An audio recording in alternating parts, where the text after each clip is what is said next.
Hello, you guys. How are you all?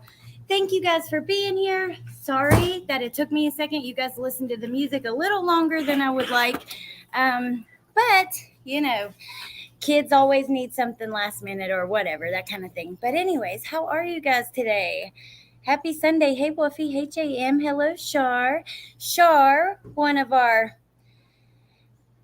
she goes all the way back with me. Actually, I can't believe you've been a member 25 months. Char's been here forever. She just welcomed a new bundle of joy. So congratulations to you, Char.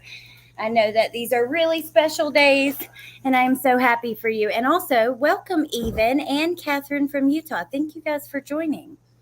How are you guys? Hey, Pretty Bug. Hey, Emily B. Aries. Hey, Kyle Mandy Daly. B Crumbs. Rainbow Mom. JM. Ava. Foxy. Hey, Leonard Amber. Hey, Christina. Destination Positive Vibes. The Real John Doe. Thank you guys for being here. Hey, Stacy. MK. So I'm going to go ahead and bring up Curious Jen. Jen Lu couldn't be here with us today, but we're just going to go through some more things that I found interesting in the case file. And yeah, I thought that we could have a hangout session, go through some of that, and talk about, our plans for the next few weeks. How are you today, Curious Jen? I am well. It's really beautiful here. We had major storms yesterday, and today it's just absolutely beautiful. Awesome. It's like that here today, too. Hey, Angela. Good to see you. It's pretty nice here, and it was awful yesterday with storms. Hmm. So that's funny.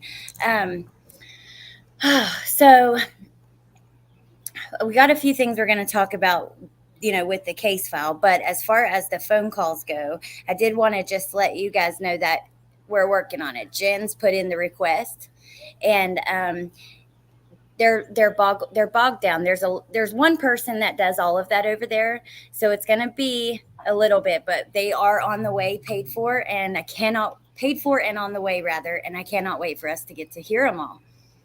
Yeah, I'm really excited. I know there's some question. I've seen people say things that, along the lines of, "We already heard those calls during trial," and yes, I mean we heard a portion of those calls during trial, but there's actually um, 12 hours total of phone calls between Albert and Letecia, and we didn't hear but a small portion of that at trial. Right. So I just kind of wanted to throw that out there. There is a lot we didn't hear. They played a little bit Yeah. at trial, but there is a lot they didn't. And like I was thinking, think about this, like call number one versus call number 20. How are those going to sound different? I'm really curious and looking forward to hearing that because I want to see how, you know, things progressed and how the calls progressed along the way. Yeah, my only concern is, in these calls, she talks to Albert so differently than she talks to everyone else. And I mean, there were times during trial where she was absolutely screeching, like when she's demanding immunity and all of that. I mean, just screeching at him, and that is sometimes painful. Yeah, So I hope that all 24 calls are not that are not that bad. I know. You are so right because even during court when we heard them, it was like at the end of the day, you were just like, "Oh my god, I just exhausted mentally, even physically exhausted at that point just because it was those calls they're tough. So, it's going to be an Yeah, interesting couple weeks after we get them. yeah. The second day of Albert's testimony, I actually went ahead and skipped. Like I dipped. So we had our lunch break, and then I dipped for the afternoon session because, I mean, I'm a cigarette smoker, and being in the courtroom, their audio is so good, and they played those calls very loud, and there was no getting away from it. Where if I was listening on my phone via the WebEx, whoever was live streaming it, um, I could turn the volume down, or I could spark up a cigarette, or have a shot. Quite frankly, I could get away from it, or turn it down. But when you were in the courtroom, there was absolutely no escape.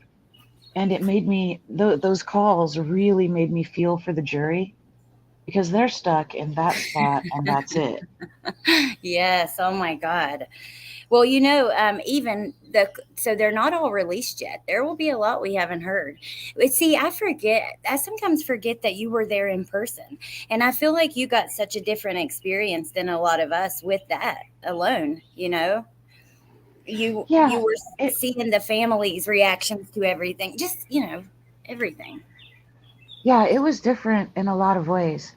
I'm really glad that they had the WebEx. That was something that was different about this trial is, and look at all the way that El Paso County is releasing all of those records. I mean, too much. We won't get into the autopsy photos, Right. but they were so incredibly transparent and doing this thing where they're streaming, directly from the court. That was kind of an experiment. And I really appreciated, the public record of it all and Yeah. just the openness and the transparency.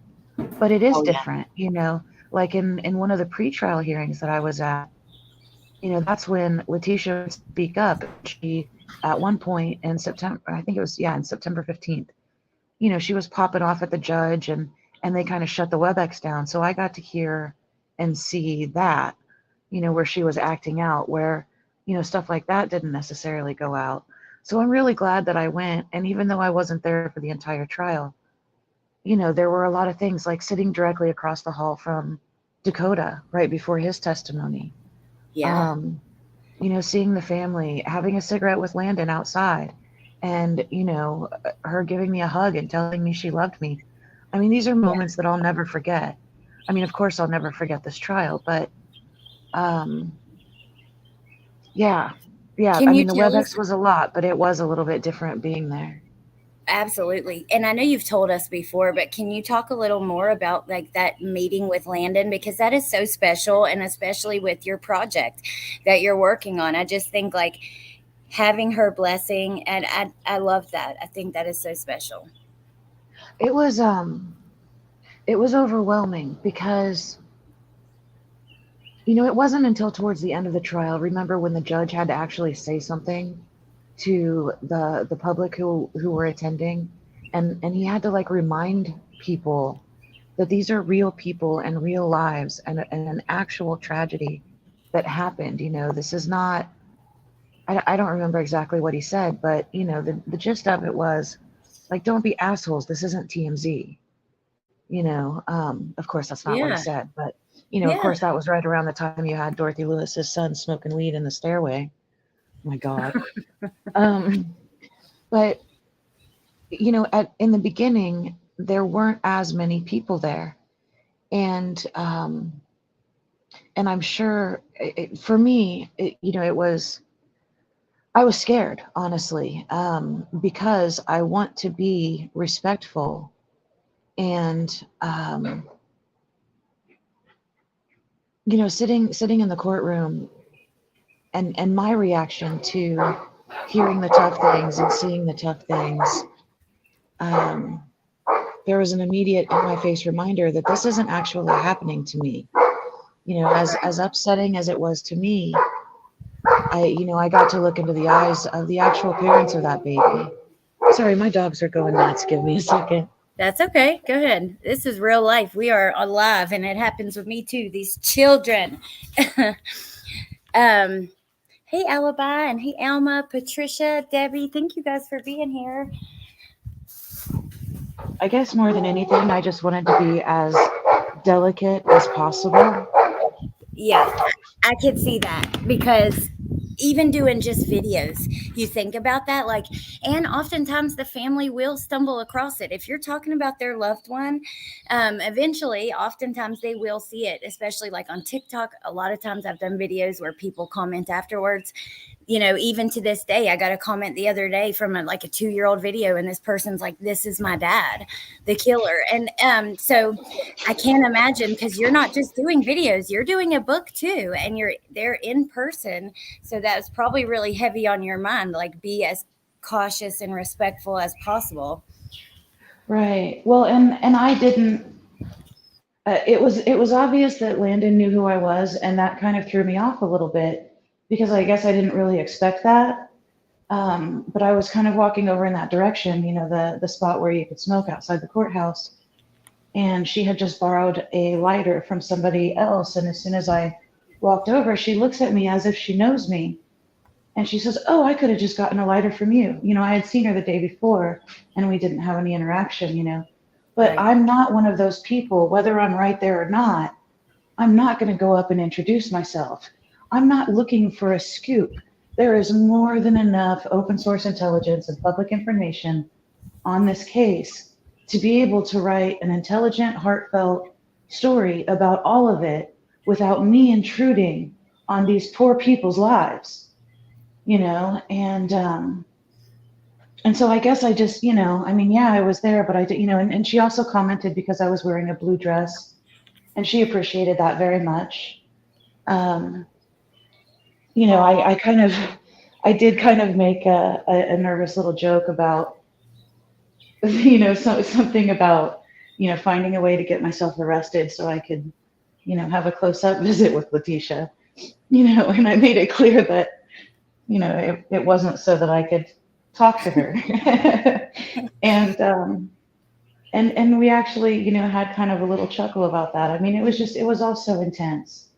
Gosh. But my takeaway from that, and, so we had the hug, and then she's getting ready to walk back inside, and she turns back around to look at me and say, "I love you, by the way." And I just got goosebumps when I said it just now. So Oh, I was, I came right back with, "I love you." And she went inside, and I lit up another cigarette and just broke down and cried. I couldn't go back in for a minute because, I was professional and I was tough and I was very delicate with her. But as soon as she was inside, I just broke down. I mean, it was just all so much. And, and then I pulled my shit together and I went inside and I did my job, you know. And then from every point after that, we would kind of acknowledge each other as we saw each other. Um, but like I said, there was no like me wanting to get in with Landon, or I was so respectful. And I think that is so sweet, and I would have loved to see that moment. I love that, and the fact that she stops and she's like, "Hey, I love you, by the way," that is just so yeah, sweet. I think that she's probably seen and heard some of your stuff, watched about it, and she probably doesn't comment if she's there. You know what I mean? right. They probably see when we don't even know that they see. But I just want to take a second and say thank you so much to MK and to Claus. A bunch of people got memberships. Thank you guys so much. And also, I think there was a new member that joined right around, or no, Even. A super sticker from Even. Thank you so much, Even. Thank you guys. You guys are really awesome, and I appreciate it. And I Um, can't see chat right now, but I wanted to say hi to everybody too. I seen there was a couple comments about like in response to what you said, but I've oh, thank you, Debbie. That's so sweet. Thank you. Let's see, just people saying how sweet that was, things like that. And Alma said there was a comment she made I thought was interesting. She's like, "We've heard some of the calls. Imagine what this monster has written to people." Do you know, can you get any, like, I know in some states they release letters, but they don't here, right? I think we've touched on that briefly before. Yeah, in fact, let me look at the email that I got from her regarding the letters. Basically, in a nutshell, she said that they wouldn't be releasing the letters because that's not officially public information. And I'm not sure if they're willing to reconsider or not, but I also don't want to push it. I'm trying to be very respectful with them because they Yeah. are bogged down, and there's only one lady that deals with all of the Stauch case file, and she she hasn't been able to see straight for months because she's been so busy, and I understand that. So I don't want to push it, but basically, it's those letters are not considered public information. Okay. Why are But they I've released tried. in some states though? That is so interesting because I swear I've seen Right, them in other states be released. Um, just like right. that And Corey Richards letter, but that was found in her room and was, I don't know. That's interesting though. right. Well, maybe if it was Letecia writing letters to other people, but a lot of that stuff doesn't get copied. The letters that come into Letecia that are written by other people is what I thought would be part of the public record, but it's not. So I guess that's the difference Right. between Letecia making phone calls to other people and them getting a recorded message that says, "Hey, this is this is being recorded," blah blah blah, compared to people just sitting down and writing Letecia a letter and sending it to the mail or sending it to the jail. Um, Right. Thinking there's some Maybe sort there's of an privacy. expectation, yeah. But I'm Interesting. just guessing. I really don't understand it. Yeah, I don't understand it either. It's also interesting. It's weird because from state to state it varies, so you never really know depending on what case you're talking about or covering. And yeah, but Patricia commented about we had talked yesterday about foster care and stuff, and I had told everyone that my brother had adopted these 6 kids. And yesterday I found an article that where they told their story with this adoption website or whatever, and I shared that on my community tab. And I just wanted to say thank you, Patricia. And yeah, he's a special person for sure, even to me, but he's like a hard ass. He was a Marine. He thinks he's a hard ass, but he's soft on the inside. So, you know. But Cray said Alex Pick trips me out. Um, oh my gosh, struggle is real. Thank you so much. So you finally got your that reminds me, you finally got your Delphi video up. I know a lot of people have watched it. I clicked in today and was listening to some, and I shared that on the community tab. So Curious Jen read through that entire document. It's like a 5-hour video. She put a ton of work into this video because not only did she read through, but then she went back through and edited and made sure there was no mistakes or parts where the audio was messed up, it was cleaned up and things like that. So definitely check out that video if you're interested. She did a great job, and I know it took a lot of work. Did you Yeah, I stay up during appreciate you sharing it out. What's that? Did you stay up during the premiere and do like the live chat thing? Because I was definitely not on there last night. I did, and it was so hard not to fall asleep. But you know what? That was what was really hard about editing the video as well. So I basically sat down through like an 8-hour session, and the first draft, I guess, was 6 hours long. And then I go back through and listen to every moment. So I listen to it, and then I make the edit, and then I listen to it again. So basically, it's like that initial 8 hours plus, 3 times that in editing. And so at this point, I pretty much have the whole document memorized. But then to sit there last night and go through the premiere, the problem with the editing is that it is this, slow, repetitive tone, as I'm reading the document. And the purpose was for bedtime true crime playlist, Right. but it was putting me to sleep while I was editing the document, and so it's kind of like, it's kind of like that old thing about, don't get high on your own supply. that's that's kind of how it was when I was editing the video, because it just made me so tired. But yeah, it's Danielle finally said I out fell now. asleep. A lot of people listened. They loved it. I'm sorry to interrupt you. Yeah. What were you saying? No, no, I'm so looking forward to the state's answer.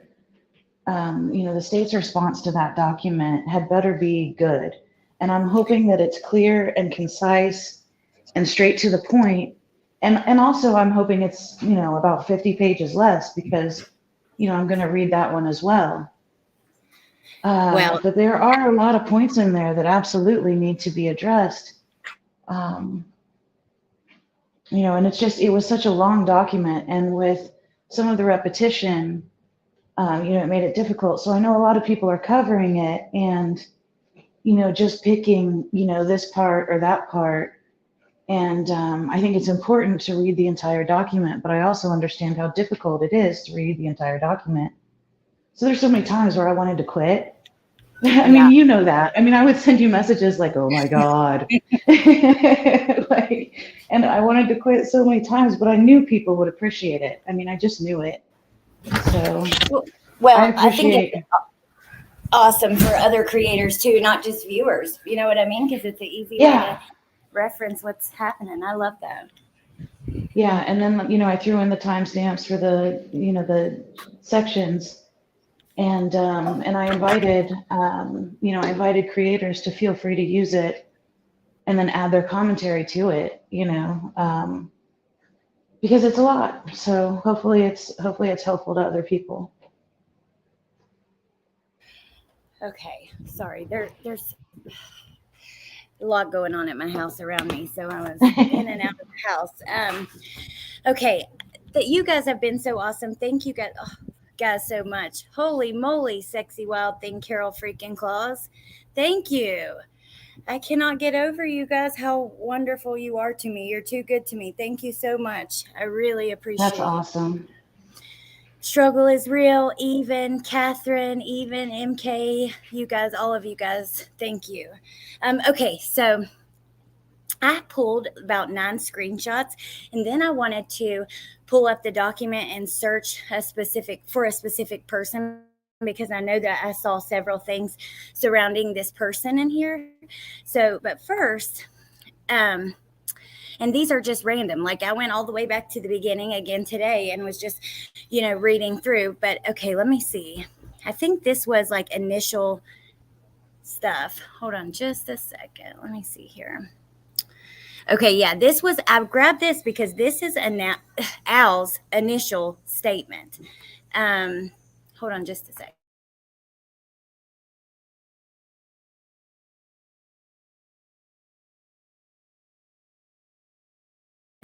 Okay, sorry. Okay, so let me see. I guess I'll just read through it and then we'll chat. But I thought since last time, if you guys missed part 2, in that one, we heard that, about this doctor appointment. We heard Gannon's medical history, actually. And there was a doctor appointment that was referenced, several of them, but one in specific that was referenced where, Al mentions wanting to protect Gannon from Letecia, some of his fears and stuff like that. So after that, I thought that we should go back and just take a look at this. So family member statements. Father Albert Stauch. Per Mrs. Stauch, Al was on military orders for training out of state. I spoke with him over the phone. During our conversation, I asked the pertinent questions on the missing persons runaway form. Following the questions on the form, I spoke with him about some of his son's habits. He said he was an average kid. He did well in school and never had issues with school. He had blank that was helping. Wonder what that is. Curious, Jen, that redaction. I'm on my phone, so it looks pretty small for me to try to get the context. Okay, well, it says Gannon did well in school. He never had issues with school. He had blank that was helping.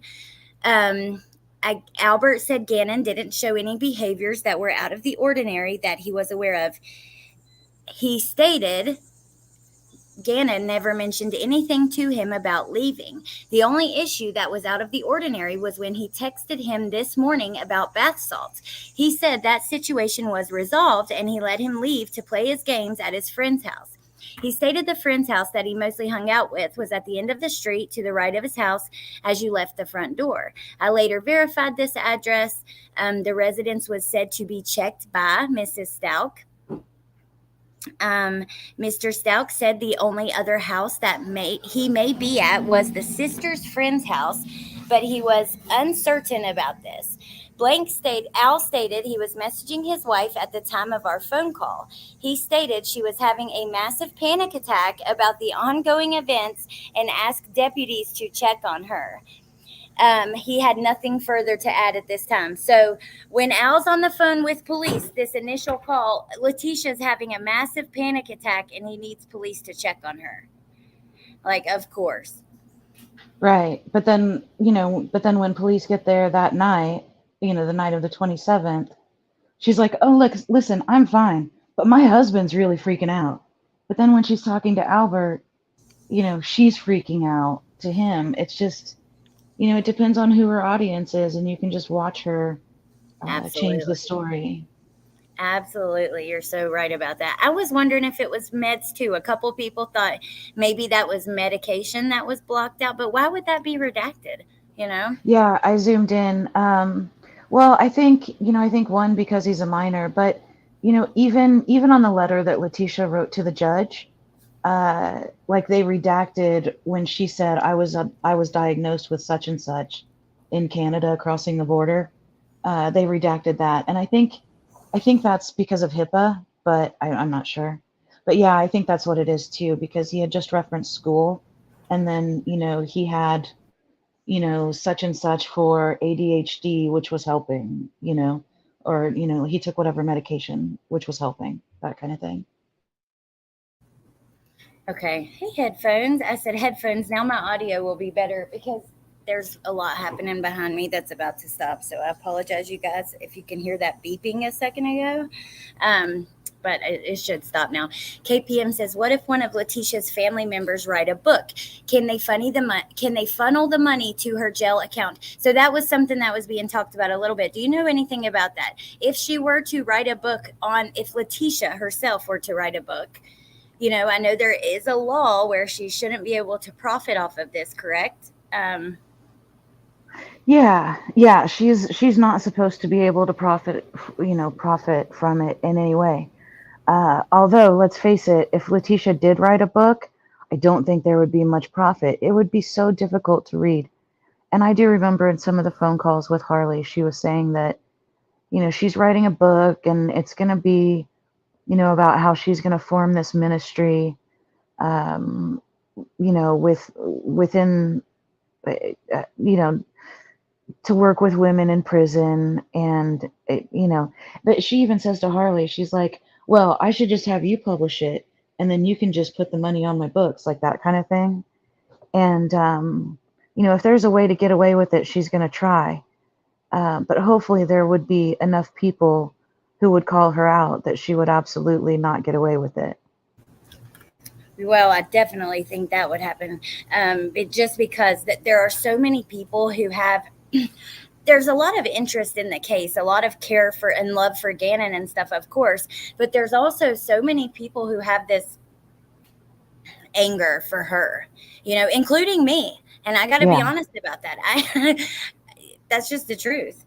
Not probably a very healthy situation going on, but I mean, how can you not after everything that she's done and all of that? I want to take a second though. Pretty Bug says, "I'm coming off 3 days worth of IV steroids and have the next 4 days to go on oral steroids due to an MS relapse. This channel Wow. makes things so much better. Thank you for all that everyone does here, and thank you, Pretty Bug, and I hope that you feel better. Wow. Hopefully those steroids make you feel strong, and that when I'm on steroids, I always do get that like burst of energy or feel good, and I hope that you'll get that. Lips, good to see you." Yeah. Well, and I remember when I watched The Glarer when he played Critical Case Patreon with Amy Lang, the first time that that Amy Lang entered the public scene. Um, she was even talking about it. She wanted Letitia to give her the rights so that she could write a book, and then she would give the money to Letitia on her books. I mean, they're planning out something illegal on a recorded phone call. So I feel like if she did try to get away with anything like that, she wouldn't get away with it. I've thought about us like watching that again together from the glare, just because I never did that here. I know Melissa J did it. If you guys missed that, you can watch Melissa give her commentary over Yeah. the glares thing. But There's a lot in just those right there. I mean, hell, recording that phone call was illegal, and Right. the whole meeting. Right. But then again, now you can buy it for $50 through the courthouse. So, Yeah. Which, yeah. Okay. Let's see here. All right. Nails by Kim says, "Hi, Nails by Kim here from New Mexico. Thank you so much for doing these. I love listening to them. I have never been one to listen to trials, and Teabag was the first. I can't get enough of her lies. I watched every second of the trial. I know Curious Jen did. She was there. A lot of times Jen joins us and she watched a lot of it. But, a lot of the stuff that are in these files was never even talked about at trial. right. There was so much. There's no way that they could have fit it all in. Plus, it was already hard enough to not confuse the jury. And since she put in an affirmative defense and pleaded not guilty by reason of insanity, they didn't have to go so hard on proving every detail, of the crime itself. Debbie says, "My heart goes out to the parents. I lost a child and she was 27. I've never in my entire life felt pain like that. I really thought I was going to die from a broken heart. Oh my gosh, Debbie, Yeah. I'm so sorry." Yeah, I can't imagine. Me neither. And also, I always want to keep, you guys in mind. I have friends who have lost kids and the viewers that have lost kids, because I'm sure, this probably brings up some of those feelings again when we're talking about some of this stuff, Yeah. Yep. Okay. So I'll continue on this document and then we'll flip through a little bit. So reporting party statements. This is Letecia. The reporting party was Letecia H. Stauch. Initial person contacted once we entered the home. Miss Stauch was the one who opened the door and invited us inside. Based on her knowledge, Gannon left the home on foot with his Nintendo Switch to go to a friend's house right down the street. He was supposed to return home by 1800 hours so that he could go to dinner with Miss Stauch and his sister. When he didn't come home, she assumed it was due to the weather. Mrs. Stauch said she drove down to pick him up. When she arrived at the house, the friend said they hadn't seen Gannon today. She returned home to find Gannon's iPhone and wallet were left in his room. Initial information provided to dispatch was that Gannon may have had his phone. She said this was not unusual behavior, but it was still odd. She went looking through his iPhone. Wait, what? She said that he may have had his phone, but she went looking through his iPhone and found Google searches. Can someone find my iPhone if I turn it off? Miss Stauch stated Gannon was not showing any abnormal behaviors until this morning when he texted his father asking about bath salts. It was later found out by the parents that Gannon was asking about bath salts because a friend who invited him over for a sleepover this weekend had an older brother who said they could come over to play if he brought bath salts with him. She said she didn't think much of it at the time.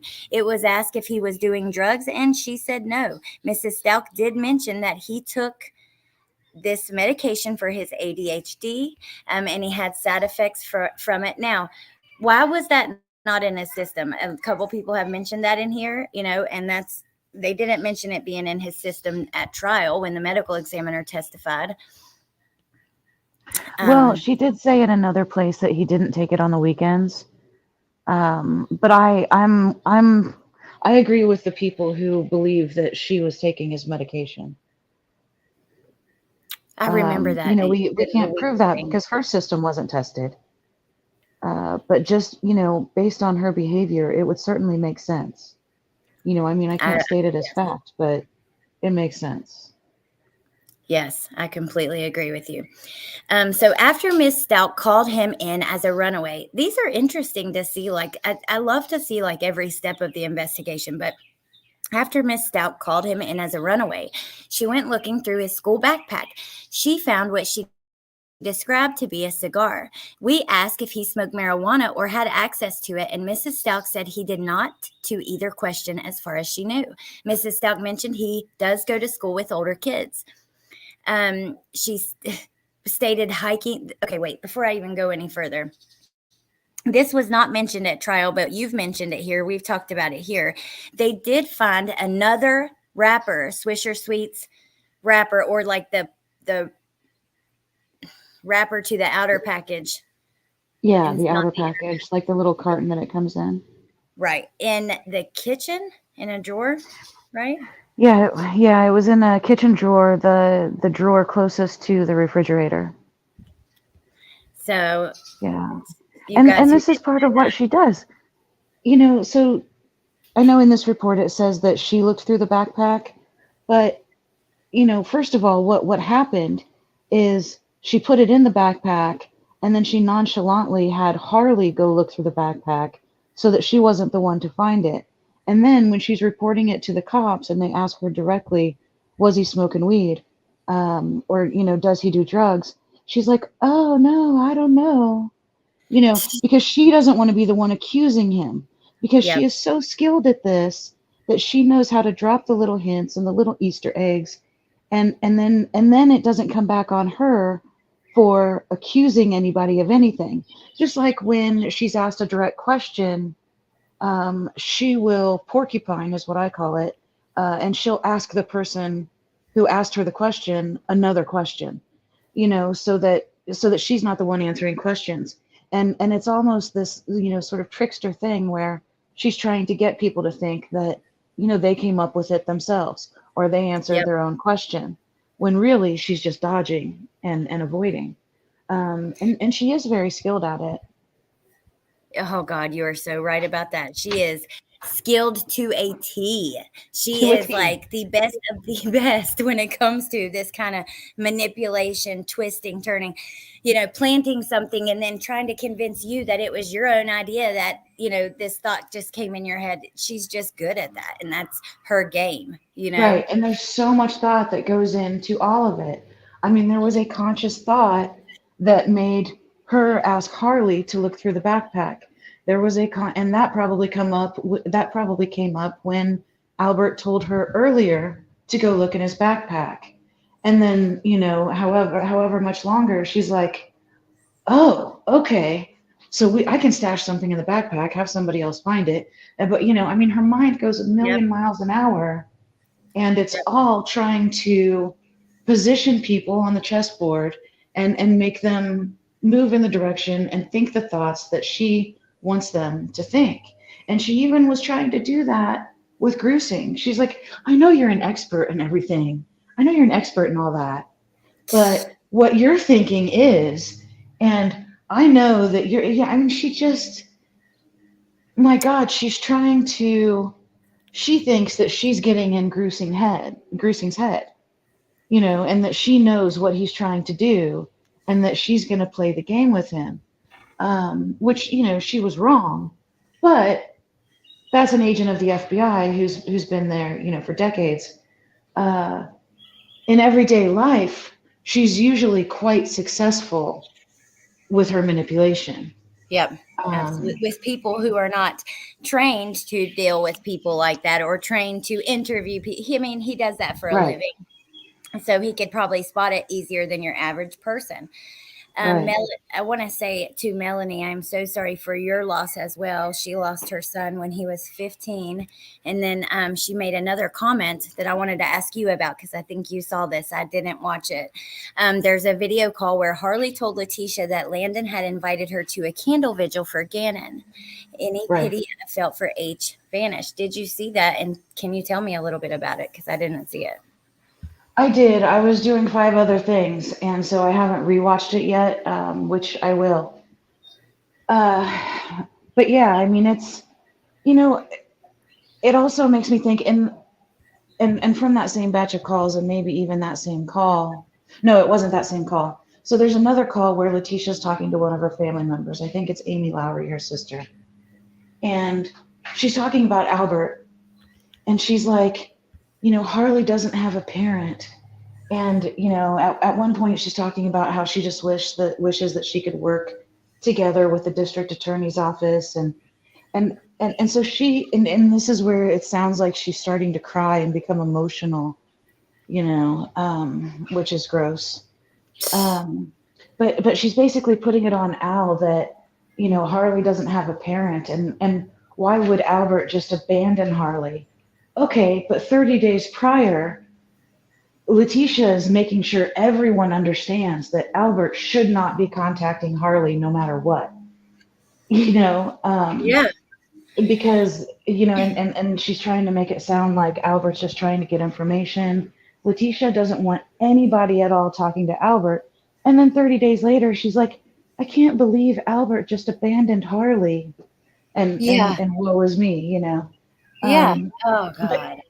but yeah, Harley didn't go to any sort of, she didn't go to the memorial. She didn't, and at that time, Harley was still under the impression that her mom was protecting her, that her mom was doing her a favor by keeping her away from all of this.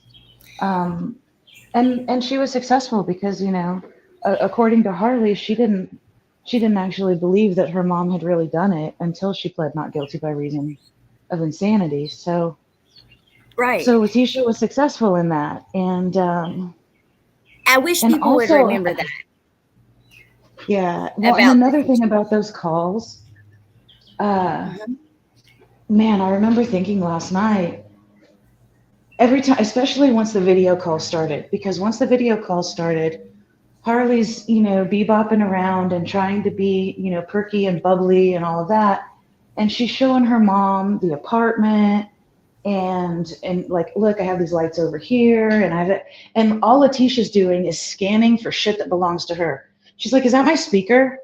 Is that my purse? I saw And that one. then and then when Harley is talking about, this picture she took of herself or whatever, she's just like, oh, like Aunt Brenda would say, you're in them hoochie mama clothes, and it's just Yes. comment after comment after comment after comment. And I'm sure that I Harley saw didn't even realize it, and it didn't seem to phase her too much. But the reality of that freaking dynamic is really twisted. Letecia is so jealous of Harley's looks, of Harley's freedom, of Harley's personality. Did you get your eyelashes done? Oh, where'd you get that superstar money? She didn't say superstar. I don't remember.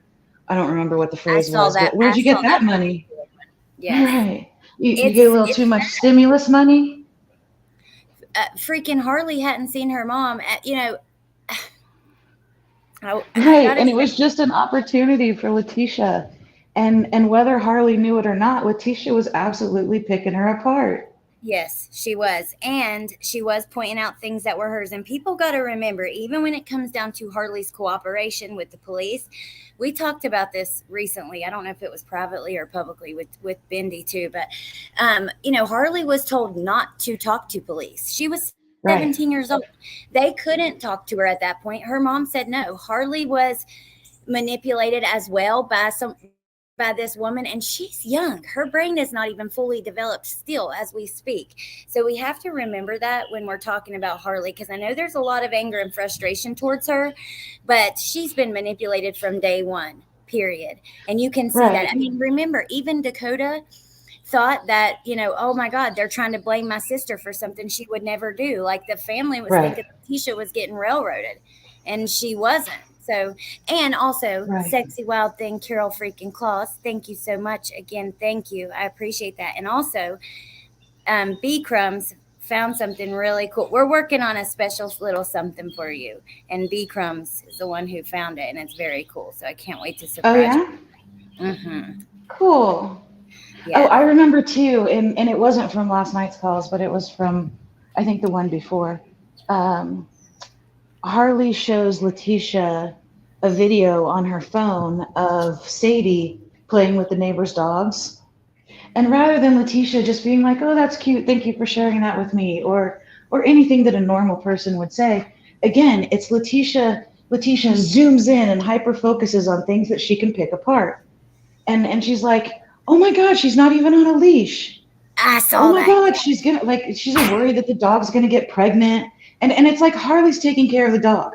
Harley is doing a good job taking care of the dog. Okay? Like, Yes. but Letecia just zooms in and it's like even from behind bars, she's got to be in control. She thinks that Harley needs to be told and directed how to do every little thing. Like, was it necessary after the fact, Harley showing her this video? of something that happened before that call. It wasn't even in real time. So obviously the dog didn't get pregnant. The Yeah. dog didn't run away. The dog, I mean, she knew. But here's Letecia, like, well, don't let her run away. Don't let her get pregnant. It's just it's ridiculous because rather than just look at what's being shown to her, she does this, like, I mean, she zooms in and then just picks it apart, you know, and it's just ridiculous.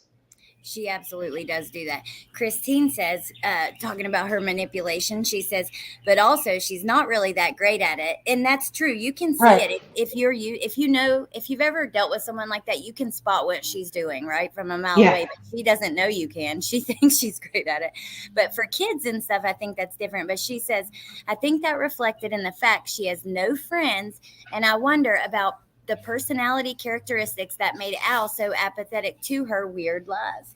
And that is so interesting to think about. Like, because Al was, I even though he was skilled at putting up with her bullshit, in a way, he was sort of fooled by her, you know? Right. Right. Yeah. I mean, look at all the different jobs that she got as a teacher, and her being a teacher puts her on a different level than, the people that she's working with, the kids that she's working with. And she's never on the same level as anybody. She always wants to be above.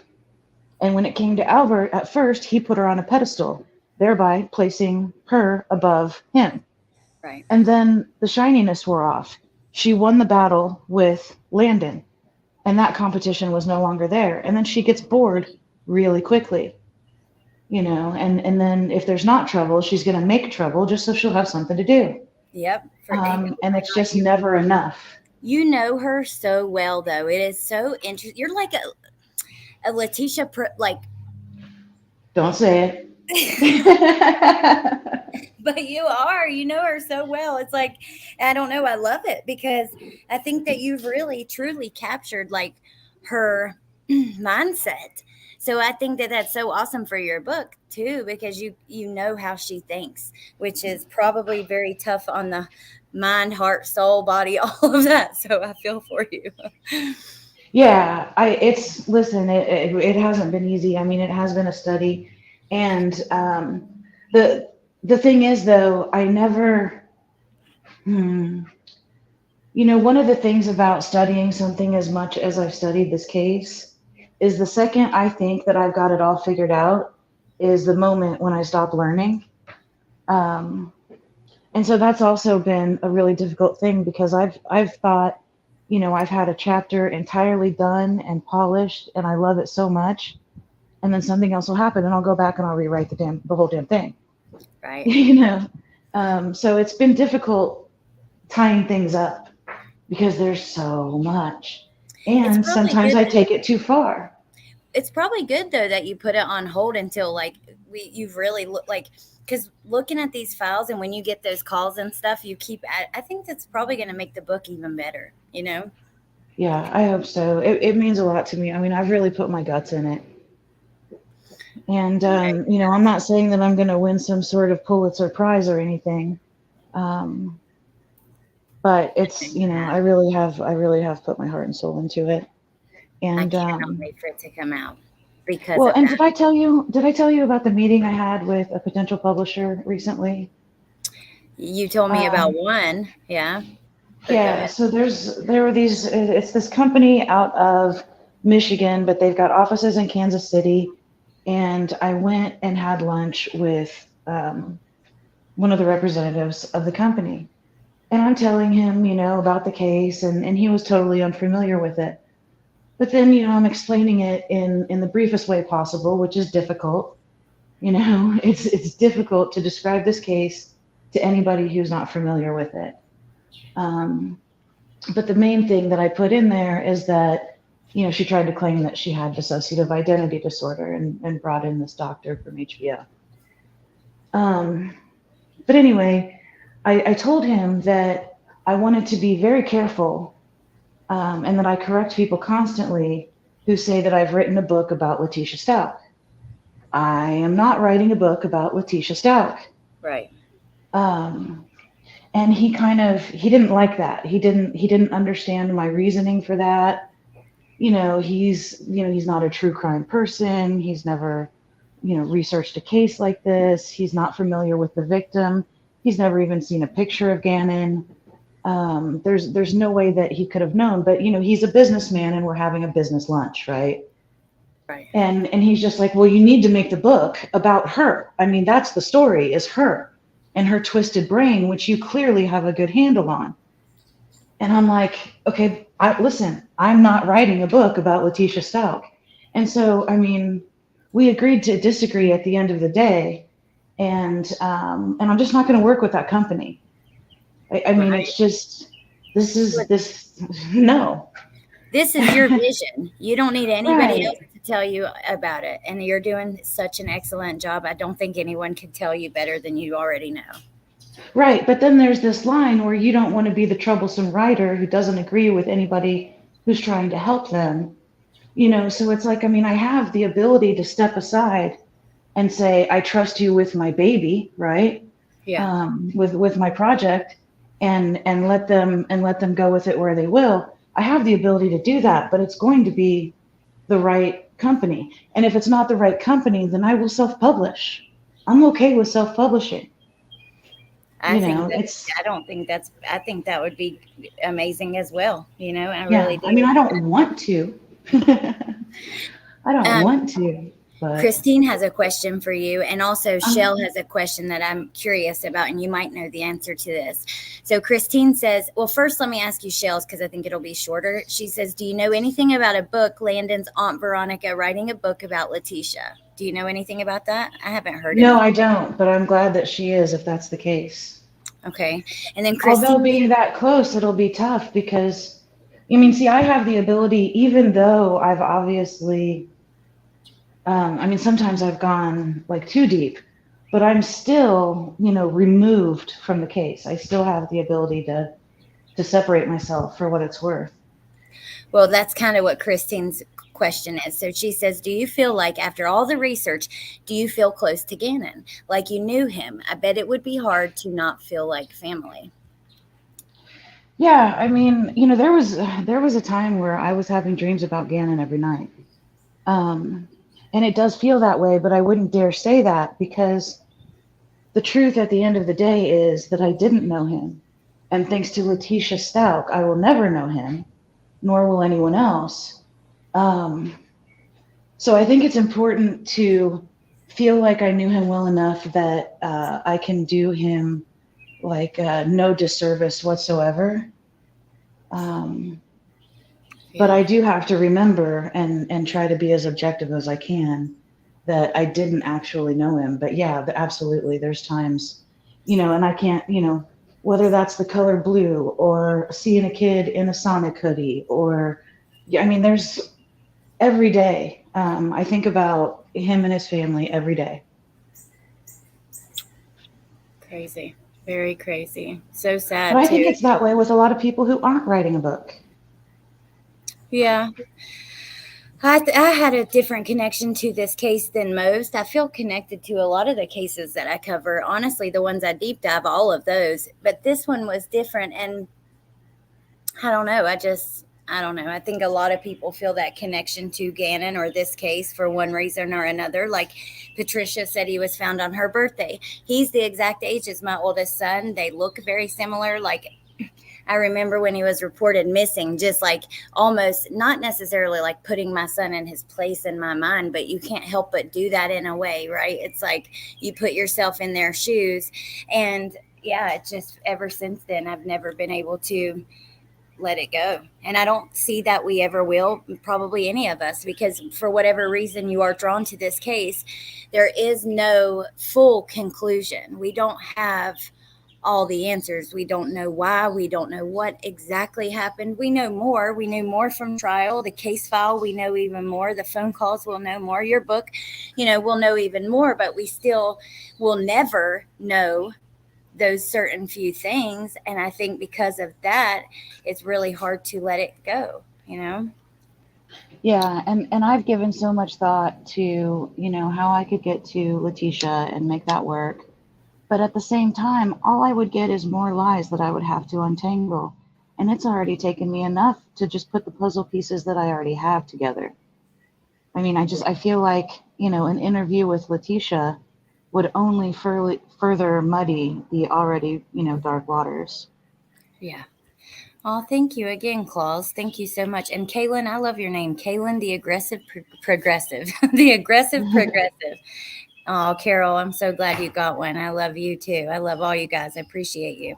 Okay, let me go a little further in this and then we'll talk some more. Um, So after Mrs. Stauch called him in as a runaway, she went looking through. We read that one. So about the book bag. Mrs. Stauch stated the day prior to him disappearing, they went out hiking as a family. Mrs. Stauch said this was a normal occurrence. When the kids got home from school, they had to have physical activity. Sometimes they would go hiking, but if the weather was bad, they would have to run on the treadmill or ride the stationary bike at home instead.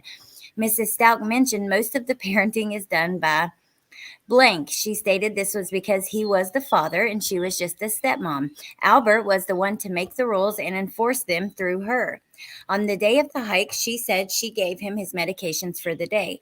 While out hiking, Gannon had some issues with his medication, causing him to defecate on himself multiple times that day while hiking and returning home. She said it put him in a mood that affected the rest of his day. Later that night, she found him downstairs playing his video game when he wasn't supposed to be.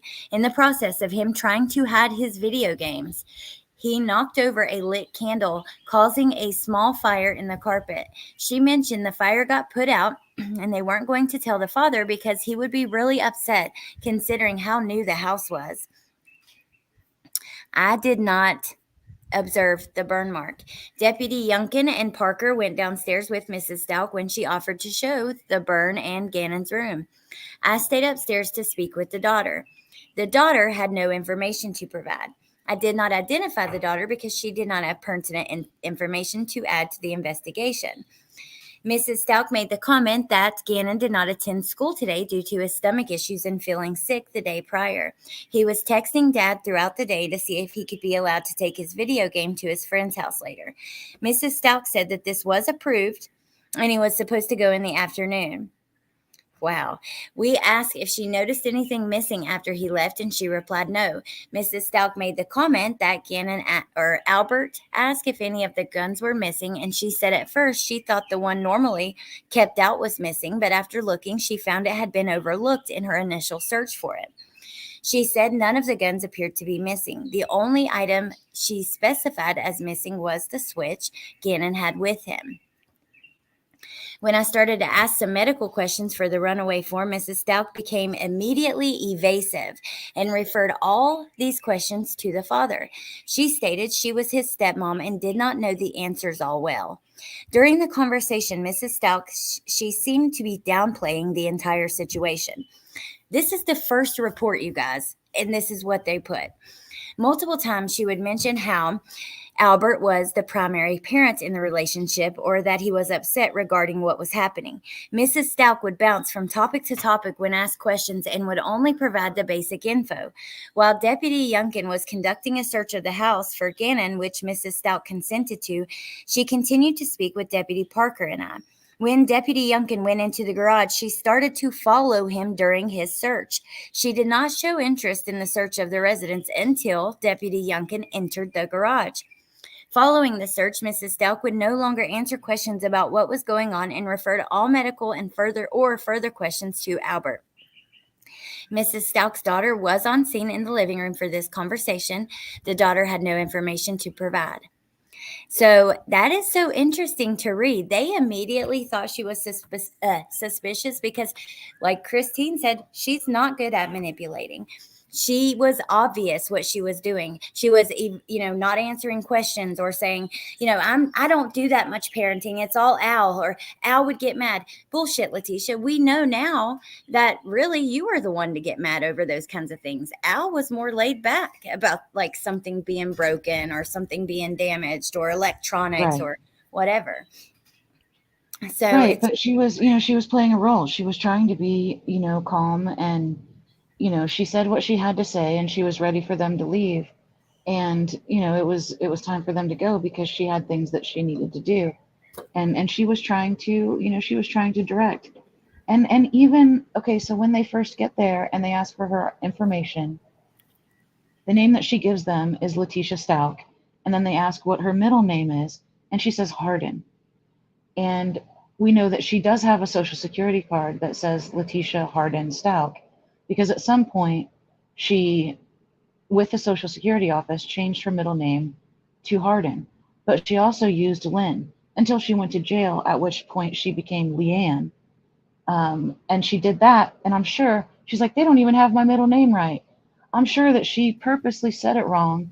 And then when they asked, did you say Leanne? She said, uh-huh. She does these things to set people up so that it looks like they don't know what they're talking about. And I'm sure that she was doing the same thing when she was talking to those deputies, Um, so, and she did the same thing, like with her sexual harassment lawsuit. It was Letecia Harden Hunt, and Letecia was spelled wrong. She purposely spells things wrong. She purposely gives out, the wrong names. Wow. But And just then with enough that she could get away with, it being either her accident or someone else's, usually someone else's.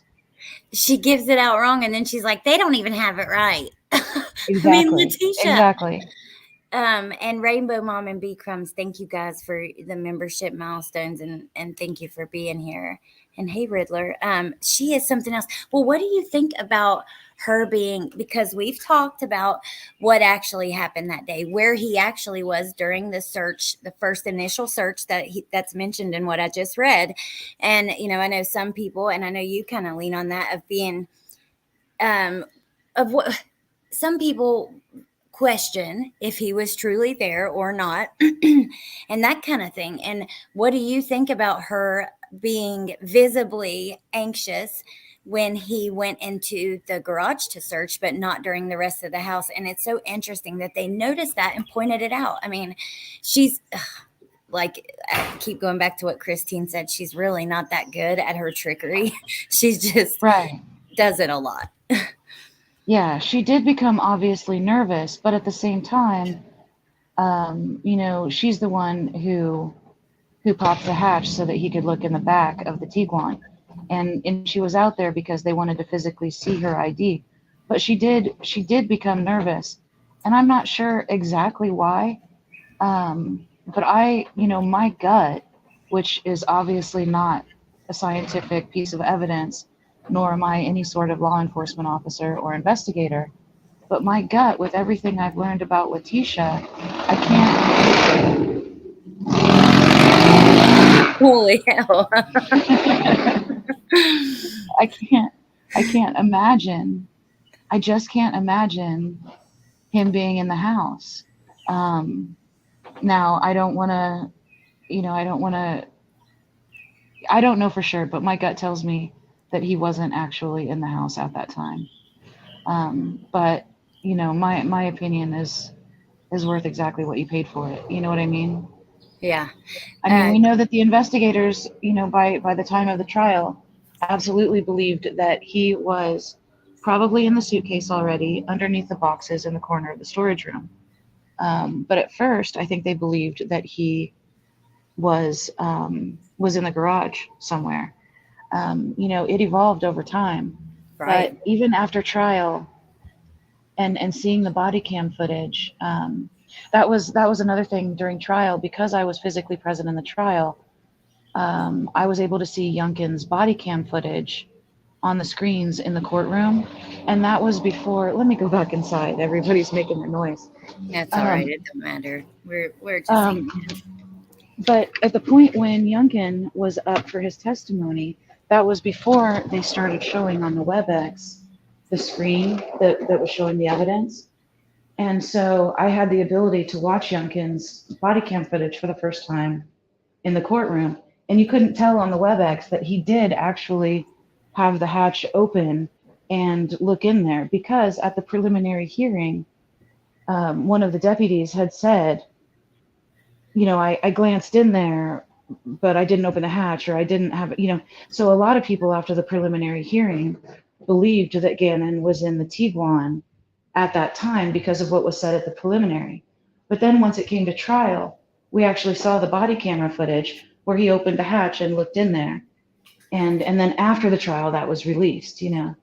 I So remember, I thought he was in the car before the trial. I always thought she hit him in the Tiguan or something during the search. I didn't know right. that, the details. And thank you again, Sexy Wild Thing Claus. Thank you so much. And Katie called her Christmas Claus, which that's pretty funny. And then one who sees thank you for being a member 4 months says, hello, everyone. Hey, Alex, Letecia is a real life monster. Yes, she is. No, not Bentley on his new bike. She had that quick 6:30 a.m. trip, was only gone 10 minutes. I think he was in the field behind that school. That's real close.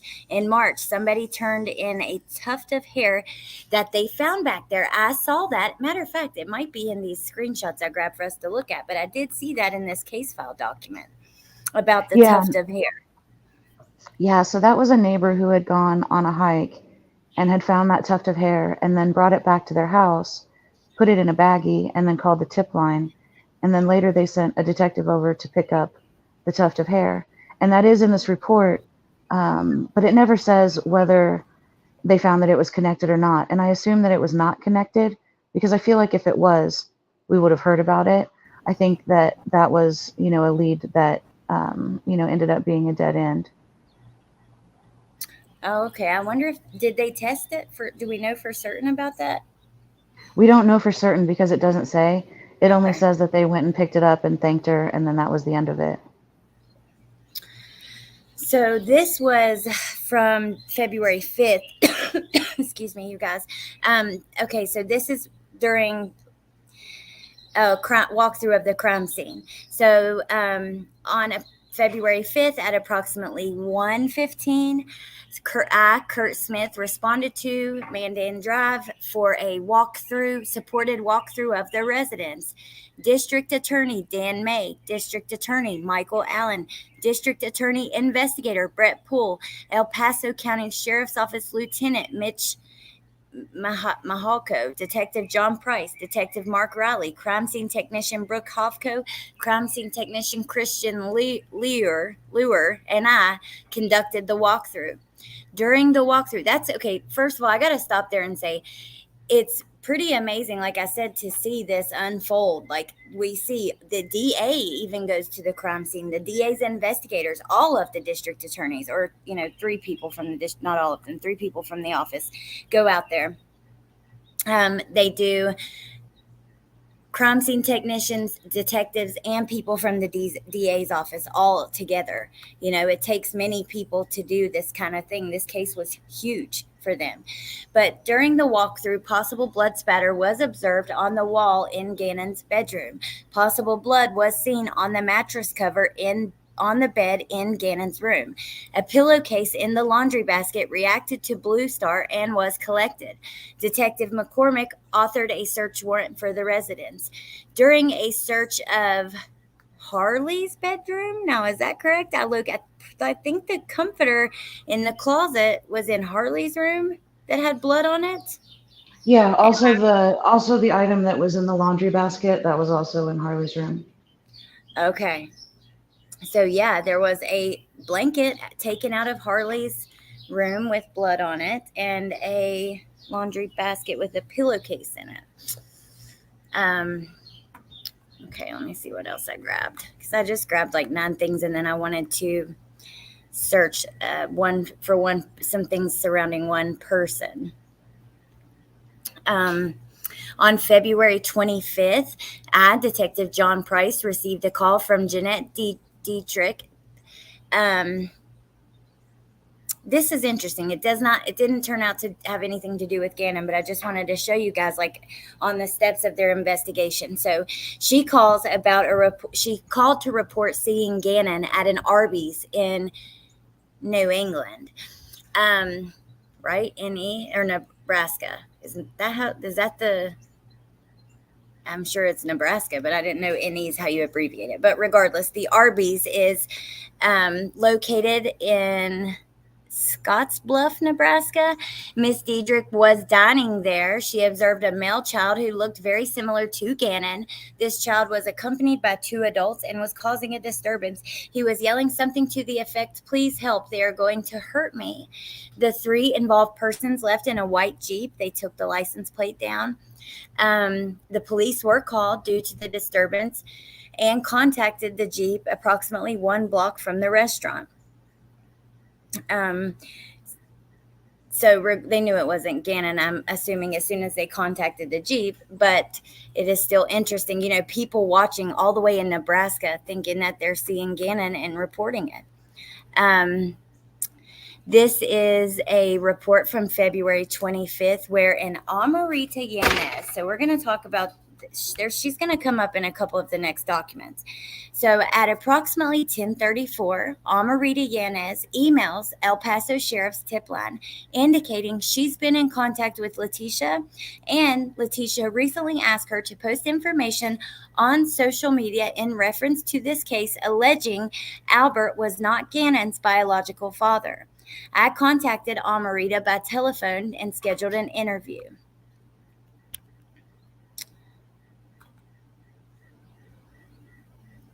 This stuff is a trip, and I've been in touch with this woman, and she's been very helpful to me. She sent me a ton of screenshots from Letecia's activity in the Facebook groups, and especially when Letecia was pretending to be Victoria Michelle. I'll let you read that, and then we'll talk about it. But I can't wait to tell you about it.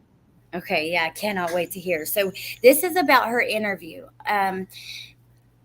They spelled her name wrong, I believe, right there. Amarita Yanez interview. So at approximately 1100 hours, I interviewed Amarita Yanez at the office of the sheriff located in Colorado Springs. This interview was audio and video recorded. During the interview, Amarita explained she joined a Facebook group titled T Stauch Support Group that was created in support of Letecia Stauch. After joining the group, Amarita began communicating with Letecia and maintained daily interactions with her via Facebook and Instagram. On February 25th, Letecia asked Amarita to post information on Facebook indicating Albert was not Gannon's biological father, and there was a possibility Gannon's biological father was in the Lorson Ranch area during the time of Gannon's disappearance. Amarita said she was uncomfortable with following through with Letecia's request and decided not to post the information. Amarita said she noticed a new user named Victoria Michelle who joined this T Stauch support group and posted the same information Letecia asked Amarita to post. Amarita later confirmed with the administrator of the support group, Letecia was using the Victoria Michelle username to interact with other users in the group. Amarita indicated the user, Victoria, hosted a question and answer session with other users while stating she was an investigator who had intimate knowledge of the investigation of Gannon's disappearance during the evening of February 25th. Amarita emailed me digital screenshots of the question and answer section. I would like to see those, the number 485. Can we save that number? Maybe we can get those. Yeah. The Q&A she did. Oh my God.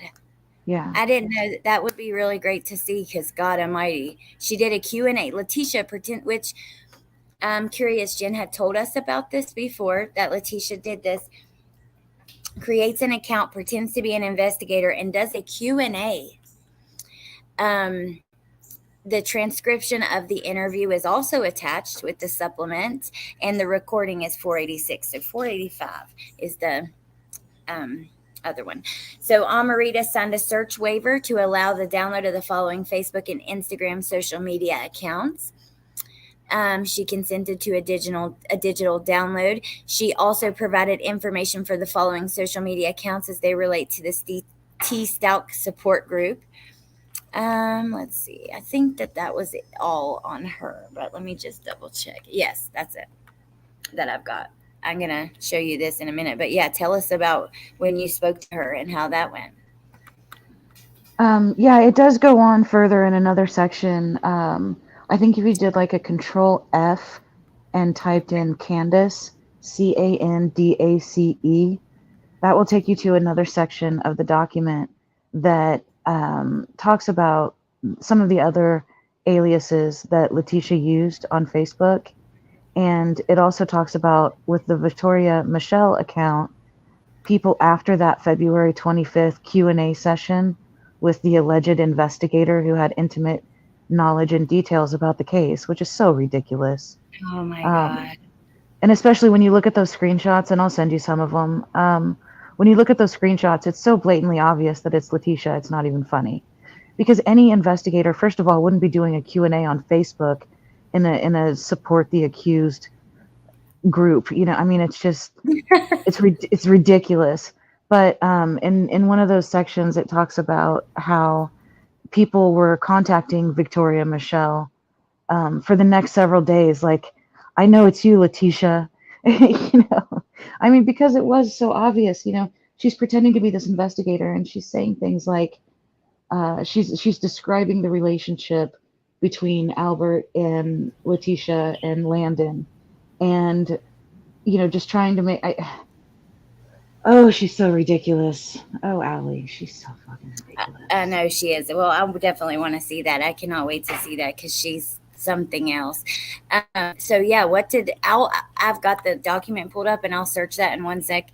But did you have anything you wanted to add about like when you spoke to Amarita? It's Oh my God, I Amarita. didn't. Amarita, Amarita. yeah. No. So she did say that in reading the screenshots that I had put out on my community page, which is basically what we're looking at here.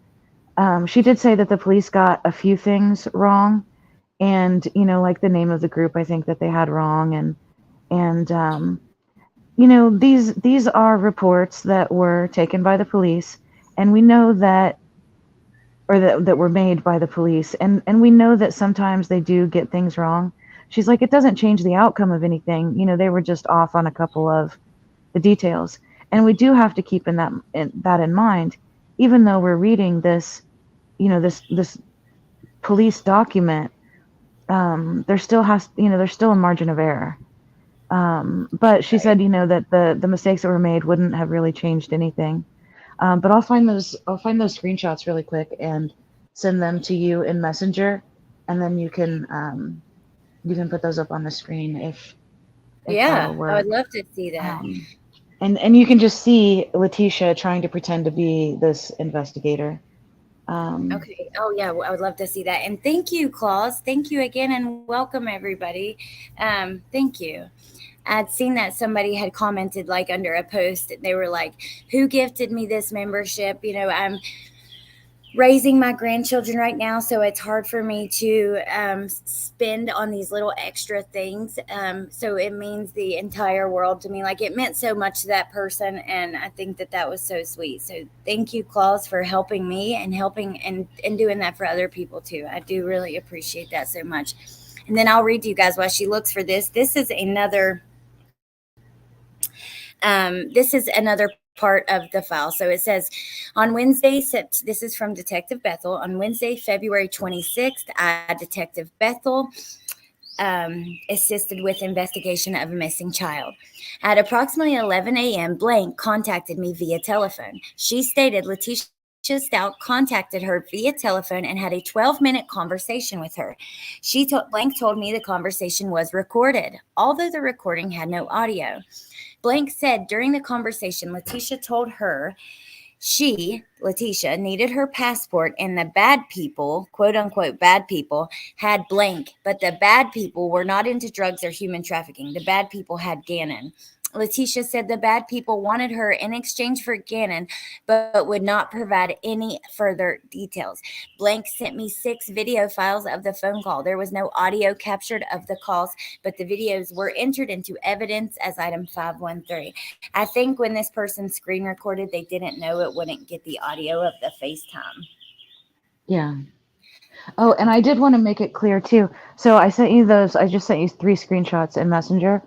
But I Okay. wanted to make it clear too, what you were reading earlier, when we first started talking about Amarita, was that the information that Letecia initially gave her was about that probably bogus DNA test that she had done. And there's a couple reasons why I think it's bogus. A, it was Letecia saying that it was done. Yeah. Just like the pregnancies and the polygraphs and everything else, right? But before all of this happened, we already know that Letecia was basically creating this campaign where Gannon was her target. He was the bad guy.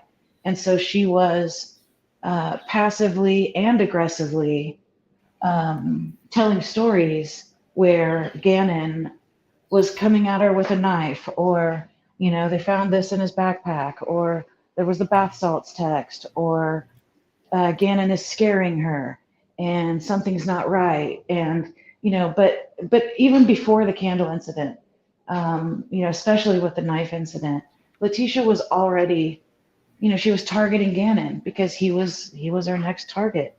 And for some reason, something happened that made Letecia look at him as competition.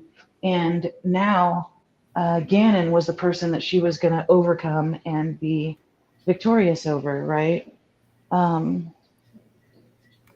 Okay, hold on just a second, please. Sorry. Now I lost my train of thought. That's okay. I'm also lost my train of looking for these. There we go. I remember. Okay, So anyway, she had told even a family member before all of this that she had a DNA test done, and Gannon was not actually Albert's son, but was instead Mike Hyatt's son. So when she's saying that Letecia was trying to get her to say that there was a DNA test and Albert's not even actually his father, and that there's evidence out there or proof out there that Gannon's biological father was actually in town when he went missing, that is her specifically setting up Mike Hyatt. That's just not like his unknown actual biological father. And it's another story, just like Eduardo and Quincy Brown and, Cash Belly Pregnant Lady and, Terrence and, it's another one just like any of the others. But I just wanted to make it clear that she was specifically at that point saying that it was Mike Hyatt, that he was in town when this happened, and his motive. I mean, because she's giving other people motive, and she's jumping up and down about how there was no motive for her. She had no reason to hurt these kids and so on and so forth. But at this point, she was specifically, and this was the first 2 weeks of February, that she was really on the Mike Hyatt stuff before she switched it over to Quincy Brown. Quincy Brown comes into the picture just before Valentine's Day. But the first 2 weeks of February, it was all about Mike Hyatt. See, so you guys that don't know, that was Landon's husband at one time. Oh, yeah. Wow. I did not know that. That's very interesting. So here's the screenshots. I also got thrown off of like off a little bit because I was logged into 2 different Facebook accounts trying to forward it to my other one that I use for YouTube, and it just got all jumbled up, but I got it and I got it pulled up.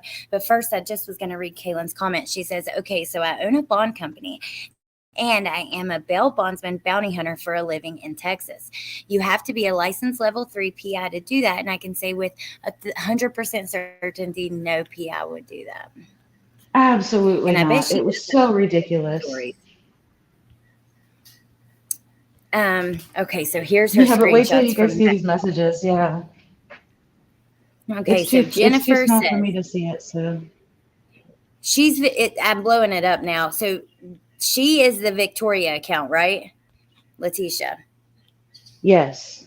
Victoria Michelle is the PI who's answering questions. Okay, so Jennifer Mikado says, this is really hard to follow. Who are you to the family, and why would Al want to pin Landon and Tisha against each other? Not trying to be argumentative, but that doesn't make sense to me. It would make sense for any remarried man to want peace and harmony between his ex-wife and present wife. What would be the reason for anything opposite of that? Victoria says, nope. You see, Landon had the kids for the first few years, and T would support her. She would support Mike too. Then Al thought it was 3 against 1. Landon moved the kids to North Carolina and Albert lost control. So through that, T tried to be a mediator and just begged for Al to stay local with work and share the kids. Al wanted his own agenda just like he did when he was married to Landon. He didn't want the kids with Mike and hated T and Landon talking. So this is a private investigator saying this to a stranger on flippin' Facebook. Really? Yeah. Really? It makes lots of sense. Here, I don't know who this is at the top, so we'll. Here she says, Victoria Michelle, aka Letecia, says, BM, baby mama and stepmom, I suppose, begged for years for a normal life. The kids did too. So was it wrong to use an accidental candle burn to beg dad to come home? We can have our own opinions, but it does show that he was gone a lot and the kids wanted him at home at night. So did both of these women, but you have not heard him plea for his son home separately like baby mama because he is an image guy and wouldn't want to hurt his future promotions. Facts. Also, that's what a private investigator would. You're going to bash the father of this missing child on Facebook. Yeah, that makes sense, right? Then this Mandy person says, Victoria Michelle, I can relate firsthand, girl. I was an army wife. It's honorable to be a military family, but very, very lonely. Victoria says, T is getting slaughtered for this, but the truth is, they just wanted everyone home at night. It has to be hard to do everything alone.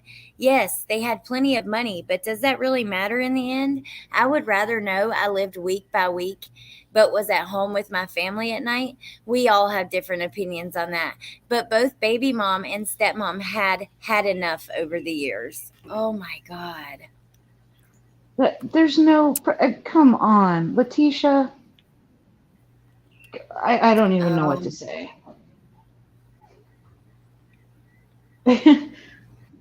She's unbelievable. Christine says, imagine having a PhD and looking up how much a face transplant costs. Right. I bet. That's funny. And she moves so quickly through the potential stories, and she knows exactly the trail that she's leaving behind. And she knows the confusion that is added. And it is sort of this it's problematic because she is really slick, but she's also really not slick. Both things are true. And that makes it really difficult to follow and certainly difficult to get down on paper in paragraph form. Yeah. I don't know how I haven't ended up in a straitjacket. Me either. All of us really at this point, but especially you because, whew, yeah, my head's spinning on the daily, and I'm nowhere near in it as deep as you are.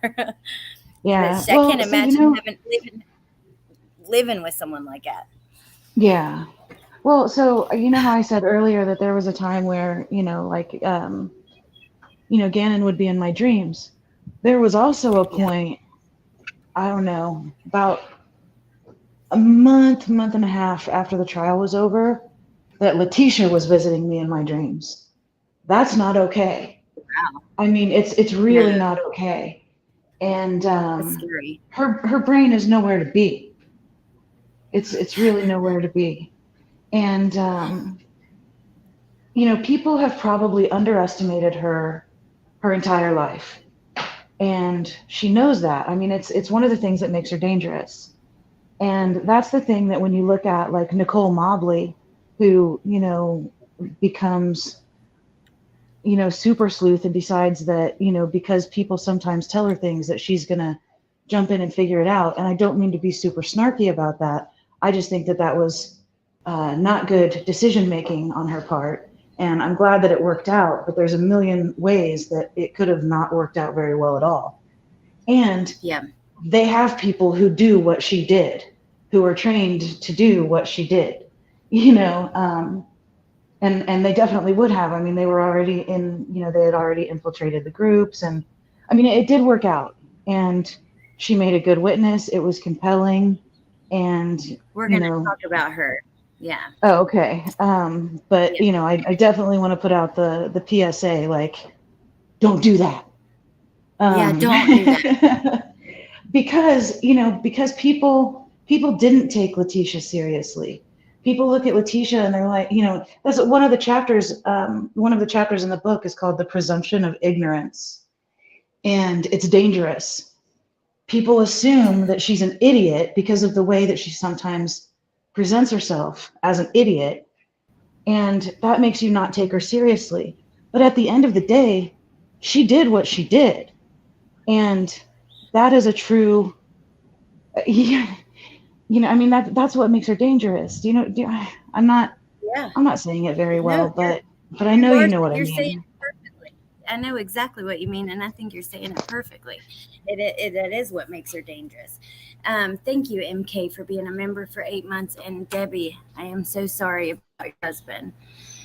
Oh, Nay, a member for 12 months. Our baby is a whole year old. I love you, Nay. Thank you so much.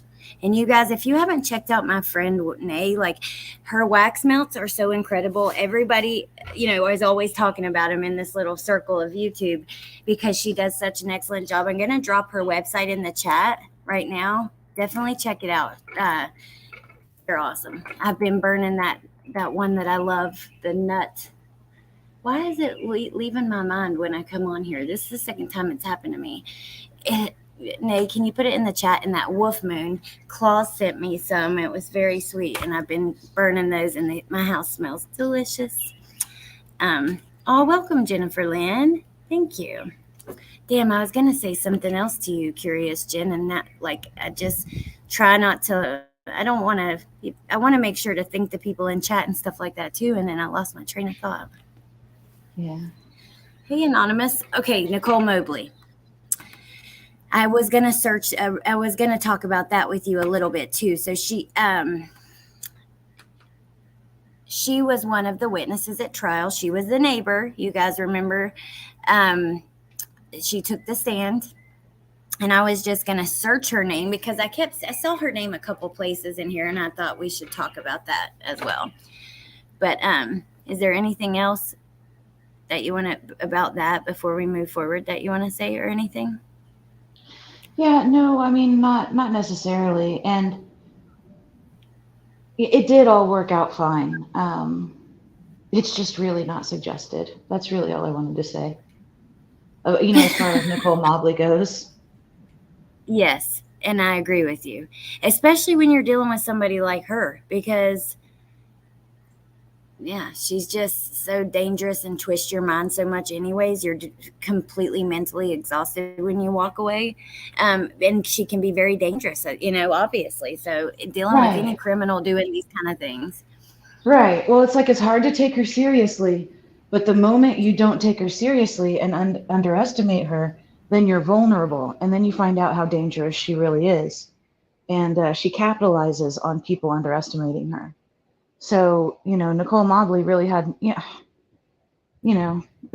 Letecia would have had her way, I mean, how long would it have taken before Nicole Mobley was the suspect if she could have arranged it? I mean, there's so many things that could have gone really wrong. Yep, you're exactly right. She would have done it in a damn heartbeat if she could have made it work. Java Dreamer, thank you for joining. Christine G, I am so sorry. Okay, we're going to talk about Nicole for a minute, and then I'll let you guys go. And I don't know if we may do another one. The case file is posted. I'm going to drop the link actually before we go on to this. So if anybody wants to, because this is the third live we've done just talking through some of the stuff in it, but there's so much. So maybe you guys will want to check it out yourself. So I'm going to drop the link right now so that you can do that. Once you click this link, scroll to the bottom. This link will have so many other things. The website, Crime Curious's website is phenomenal. It is such an excellent resource for anyone following this case, even creators. I'm telling you, you can find anything and everything there. So there's the link. Actually, her website's on the Nightbot, but the one that I just dropped myself is a link straight to the Stauch file. And if you scroll to the bottom, it'll say 1,050 page document, and that is this. Okay. I did want to mention, and I hope this is okay. But I know so many of us that are here right now have been listening to the phone calls on that other channel. Um, Hmm. and in the phone calls that I did listen to last night, and again, I need to go back and re-listen because I was sidetracked. But I did want to make it clear. So one of the things that was missed last night, as she's making all of these phone calls, telling person after person about how they've taken all of her commissary and there are papers missing out of her cell. Excuse me, it's not a cell, is it? It's a room. They took stuff out of my room. Anyway, it's a cell, sweetie. Uh, um, but the thing that nobody really put together that I wanted to mention is that remember during the time of these phone calls, this is the exact time when Letecia caught the second case for solicitation to commit escape. And I wasn't watching the chat over there or anything, and I speed through his commentary. I just listened to the calls. But I did want to point out that that's why she lost commissary. That's why she lost privileges. And the papers that were missing out of her cell were the papers that they confiscated, like how she was working on a letter to Harley that said basically like, if something happens and you don't see me for a while, don't worry, blah, blah, blah. And those were taken because those were evidence. It wasn't a corrupt guard who was stealing her journal papers so that they could sell them to a YouTuber like Plunder. No, no, no, no, no. The papers were confiscated because she was planning an escape that she was therefore charged with. So that's what was going on. That's why everything was taken. That's why she was moved to a different ward, even though she didn't belong in that ward. It was all because that was when she was getting busted for solicitation to commit escape. So I wanted to point that Yeah. out. And then the That's other when thing she that was I measuring. Oh, sorry. was, Is that when she was measuring herself? yeah, She could fit yeah, in. Okay. yeah. I guess seeing her vehicle outside the window really gave her the motivation to. I mean, I don't know if she thought she was just going to run over there and grab that vehicle, or Oh my God. Oh, Letecia. But yeah, so that's what was going on during those phone calls, was the second charge of solicitation to commit escape. And then another thing that was mentioned last night was the cruise. There was a long time in the beginning of the investigation, not the investigation, but the investigation by the defense team. There was a long time in the beginning of the defense investigation where Letecia was really pushing for them to get the cruise list, the passenger list. And the Mhm. reason was, by that point in the chronology, she was trying to say that Edgar was somebody that they met while they were on the cruise. So his name would be on the cruise passenger list. And that's who Albert owed all of this gambling debt, the excessive gambling debt. That's who Albert Yep. owed all this money to. And he lives in Palmer Lake. So that's why, so that was, and I think that it was presented last night because at one point Letecia mentions that she thought on the cruise Albert put something in her wine, but that's not why she was talking about the cruise passenger list. That doesn't Oh, even okay. make sense. So I just wanted to. I Now, mean, I know a lot of us here are over there watching those calls. So I just wanted to put in my 2 cents because I yeah. can. Yeah, and because you're educated and you get things right. And unfortunately, a lot of things are being missed because I don't know, we're human, or not everyone watched the trial or, all the things. So I Right. appreciate you and your education. Yeah. And I want you to see these two comments that are back to back. So But Christine don't G forget said, about my fashion though. I mean, I'm educated and I'm very fashion. No, I'm so sorry. fashion. That's too much. That's too much. Christine G says, Crime Curious Jen, you know an old friend of mine, I think, Sun Tzu. If I'm right, tell her hello, and if I'm wrong, please disregard. Oh no, I absolutely do. Sun Tzu is the fucking best. Sorry for the F bomb, but it That's was all right. F deserved. It was deserved. Sun Tzu is the damn bomb. She Girls helped me deserve so it. much. So she's on Reddit and she's the one who typed out all the transcripts of the calls the pretext calls that were played at trial, she sat down and went over just the trial footage from the WebEx and transcribed every word of those phone calls. I remember you telling me And that. she did like a daily log. And oh, she's the best. I talk to her every once in a while still, and she's going to be covering Adam Montgomery as well. Oh, Yeah, no, okay. I will absolutely tell her. Sun Tzu's the bomb. And then Rainbow Mom says, "Curious Jen, I'm not supporting that creator." So I just wanted you to see that. And then, okay, I know you guys, I'm missing a lot of comments, and I hate that so much. So just know, you guys, that I'll rewatch later and try to get any that I missed. And I love and appreciate all of you guys. And I know some people get annoyed when I stop like reading and to answer comments, or stop the conversation with Jen to answer comments. But also, I just appreciate you guys, and I don't want to go without acknowledging you guys. So, okay. Yeah. Well, That's why and with regard to, that other creator, and I'm sure most of us know, I'm not trying to be cryptic, but I'm trying to be respectful, not necessarily, to him, but to Allie, because it's her channel, and also to myself, because that's what I'm responsible for at the end of the day. And his personality is what his personality is. And it's unfortunate because a lot of things can be shared and learned if you don't see everyone in the world as competition, Letecia. Sorry, I had to. But the simple truth is, I'm over there listening at least once, usually 2 or 3 times. So he's still getting my clicks and views because he does have the content, and I do appreciate that. I could just do without his personality, and that's all I'm going to say about that. I just, I don't want to be rude or nasty, because that's not my style at all. And in fact, I took down my community post because, after a few days, it started to make me feel ill that people saw me in the mud wrestling with a pig. And I just decided it is what it is, and I'm going to take it down. It wasn't like a dirty delete. It was a mental health thing for myself. And well, I think it had been up long enough that people saw it, and there was no need for it to stay up. You know what I mean? Right. Well, and at the end of the day, I was embarrassed by it. I was embarrassed that I was in the mud wrestling with, I just, it was embarrassing, and I wanted to move forward. Away with words, my friend. Just all the time.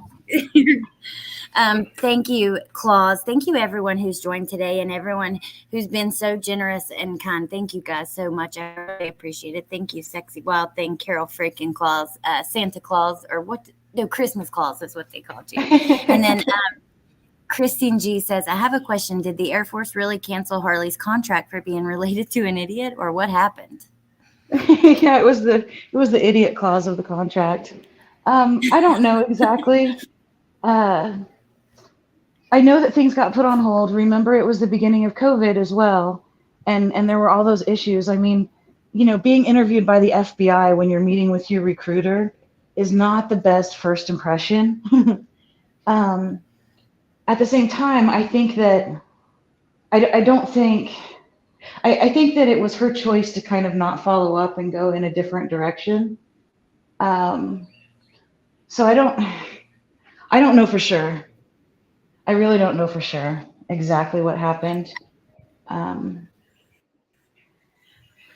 I've wondered that myself. I have wondered that myself, because we heard it all along in the investigation, and now she is in school doing something to do with veterinary assistance, right? If I'm correct, or I don't know. How do we know? She's in school right now.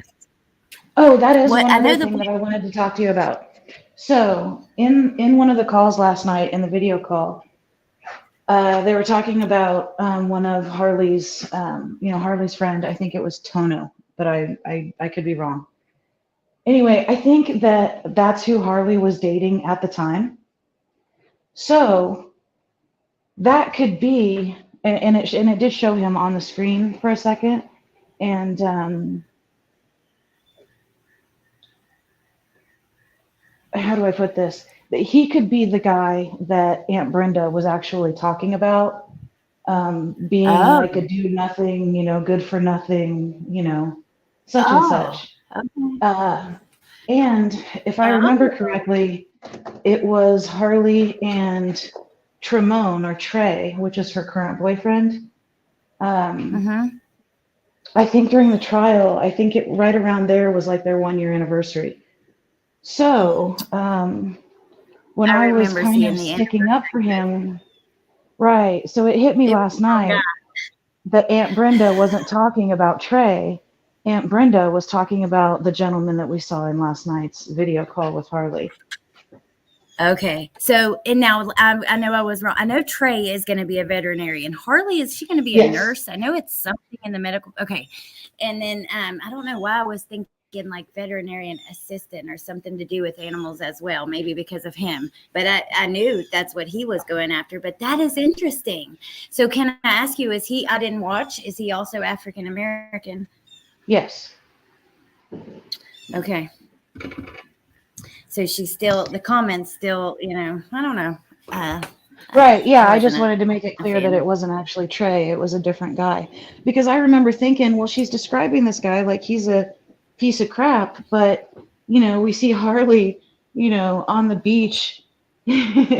and, this guy's going to school to become a veterinarian. And I mean, this guy doesn't look like, the scumbag that Brenda was describing. So, and it just hit me last night that she was describing an ex-boyfriend of Harley's, which I believe is the guy we saw last night. And I know nothing about him. It just, that makes sense. Okay. Interesting to know. Okay, well, you guys, his attacks on Al. Oh, thank you, Rainbow Mom. I know it is what it is. That situation was just, I don't know. I'm way behind in chat. Oh, Anonymous, thank you. I appreciate both your channels and all the content insight you share with us. You have my support. Thank you so much. I appreciate that. Okay, I'm going to skip to the bottom of the chat, you guys. Sorry for anything I missed. Hey, Mountain Mama. But this way you guys can hear this and we can talk about this Nicole Mobley situation. So Nicole was a witness at the trial and I'll just read through this and then we'll chat about it. So this is from Detective David Glenn Jr. And it was written on Thursday, February 25th. So he says on Friday, February 21st at approximately 8 a.m., I, Detective David Glenn Jr., spoke with Detective Sergeant Rosario Hubble, who told me someone contacted Detective Nicholas Berklich about information she left on the El Paso County office tip line during the previous day. Sergeant Hubble indicated the person, later identified as Nicole Mobley, had been in recent contact with Letecia Stauch and had information she believed was important to this investigation. At approximately 10 a.m., I spoke with Nicole on the telephone, and she explained she lived in the same neighborhood as Letecia and joined a Facebook group supporting her after Gannon went missing. Nicole stated Letecia recently asked her to download a smartphone app called Text Plus so they could communicate in private. Nicole indicated she downloaded the Text Plus app and continued to correspond with Letecia. After Nicole and Letecia began communicating over the Text Plus app, Letecia asked if Nicole was willing to make a false report to law enforcement stating she saw Gannon walking through the neighborhood with an adult male carrying a suitcase on the night of his disappearance. So remember, Letecia is arrested March 2nd. This was just, little over a week before she's arrested. Someone comes to police, and we heard about this at trial, but someone comes to police and says, she wants me to say I saw Gannon. He was with an adult male carrying a suitcase. Okay, so I asked Nicole if she was available to come to the office for an interview later that day. She said she was on her way to Denver, but could be available sometime in the afternoon. I ended my phone call and arranged for the FBI to assist me with the interview. At approximately 1400 hours, Nicole arrived at the office. Special agent and I interviewed Nicole in interview room 4, which was equipped with audio and video. Let's see. During the interview, she signed a waiver for her cellular phone, copy of the interview in its entirety will be transcribed and attached in a separate supplement. A digital copy of the recording was transferred to a compact disc and entered into evidence as 475. Let me see. Go to the next one. Wait, I'm going the backwards way.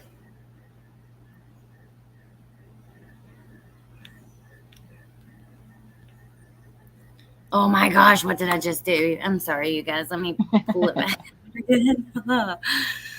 Okay.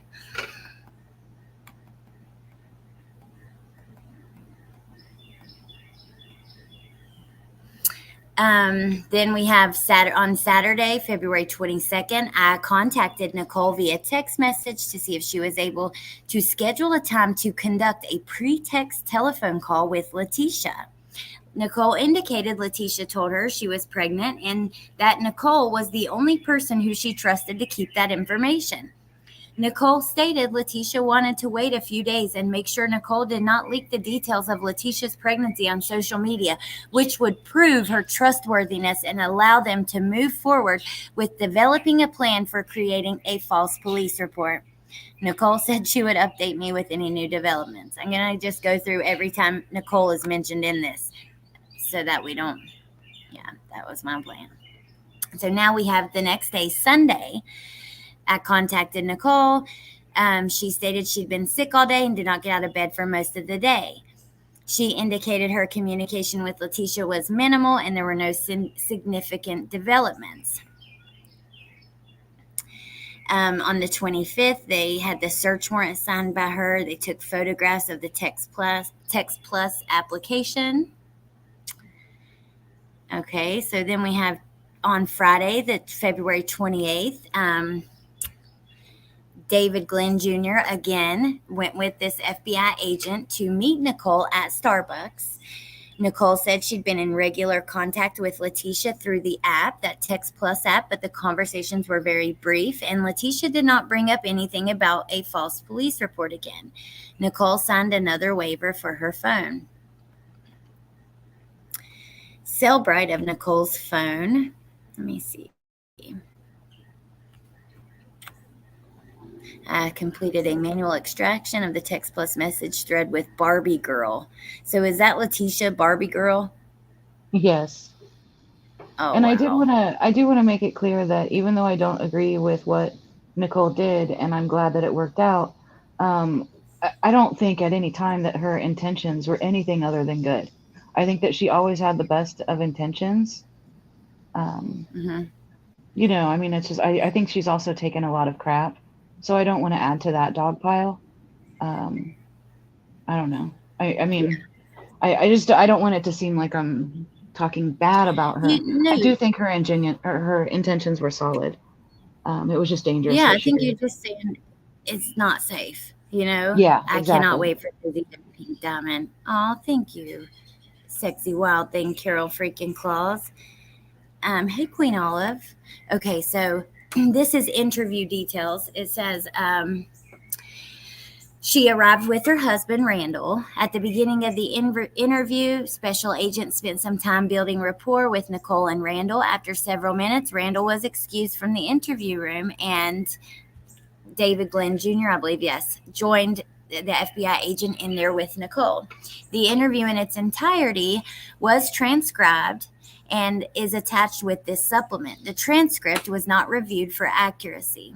At the conclusion of the interview, the FBI agent and I spoke with Nicole about conducting a pretext phone call with Letecia to find out more information about the false police report Letecia asked her to make. At that time, Nicole's phone was being downloaded by the Sheriff's Office Forensic Lab. I contacted Detective Stephen Hare and told him Nicole needed her telephone to attempt the pretext call. Detective Hare indicated the download was incomplete, but that he believed he captured all the text data from Nicole's phone at the time. I gave Nicole her phone, and she attempted to contact Letecia via telephone call and through text messages, but did not receive a response in a timely manner by the end of the interview. They asked Nicole to schedule a time to talk to her. Let's see. Nicole Mobley, interview 1. It's 4 discs. Let's see. This is when one of the detectives is requesting those interviews. I wonder why it's 4 discs long. I'm not sure. I did want to say, so in watching that interview with Nicole Mobley, one of the things that she said was she found it odd that Letecia's username was Barbie Girl, and Nicole had suggested that if this was a brand new app that she had never used before, and she just started this during the Gannon stuff, why would she use the handle Barbie Girl? And I think she really, I think she's right about that. And, you know, we know that Letecia had a sugar baby profile, you know, like on sugardaddy.com or whatever it was. And, and I think that that's probably where that came from. It's entirely speculation on my part, but I think that she absolutely used the Text Plus app before. And it was, you know, when she was looking for a sugar daddy and trying to find her way out of, you know, the marriage, now that there was nothing else to win, and the prize was being a lonely working housewife. So I just wanted to point out, I think Nicole was absolutely right about that. I think that she did use the app before. And great. So you've seen the interview, Nicole's interview? Yes. Because I've seen her testimony in trial. That's very interesting. I'd like to see the transcript to that as well. Lisa, I didn't hear of that case. And hey, Okie Crime News. So, but you know, it's been so long since I've even watched her testimony. I don't even remember. I would need to go back, you know what I mean, and freshen up on it. I remember some of it, like what sticks out, what was mentioned here. Letecia asked her to make the false report in the suitcase with the strange man, you know what I mean? Come on now, that's just, I remember little things like that, but really that's it. So maybe I'll have to freshen up on that a little bit. But right, well, she was trying to hook Nicole in by saying she wasn't asking her to make this report so that she could get away with anything because she hadn't done anything wrong. The reason why she needed Nicole to make this report was to get the detectives off of their asses because they're investigating the wrong things and they won't listen to her about Aguardo.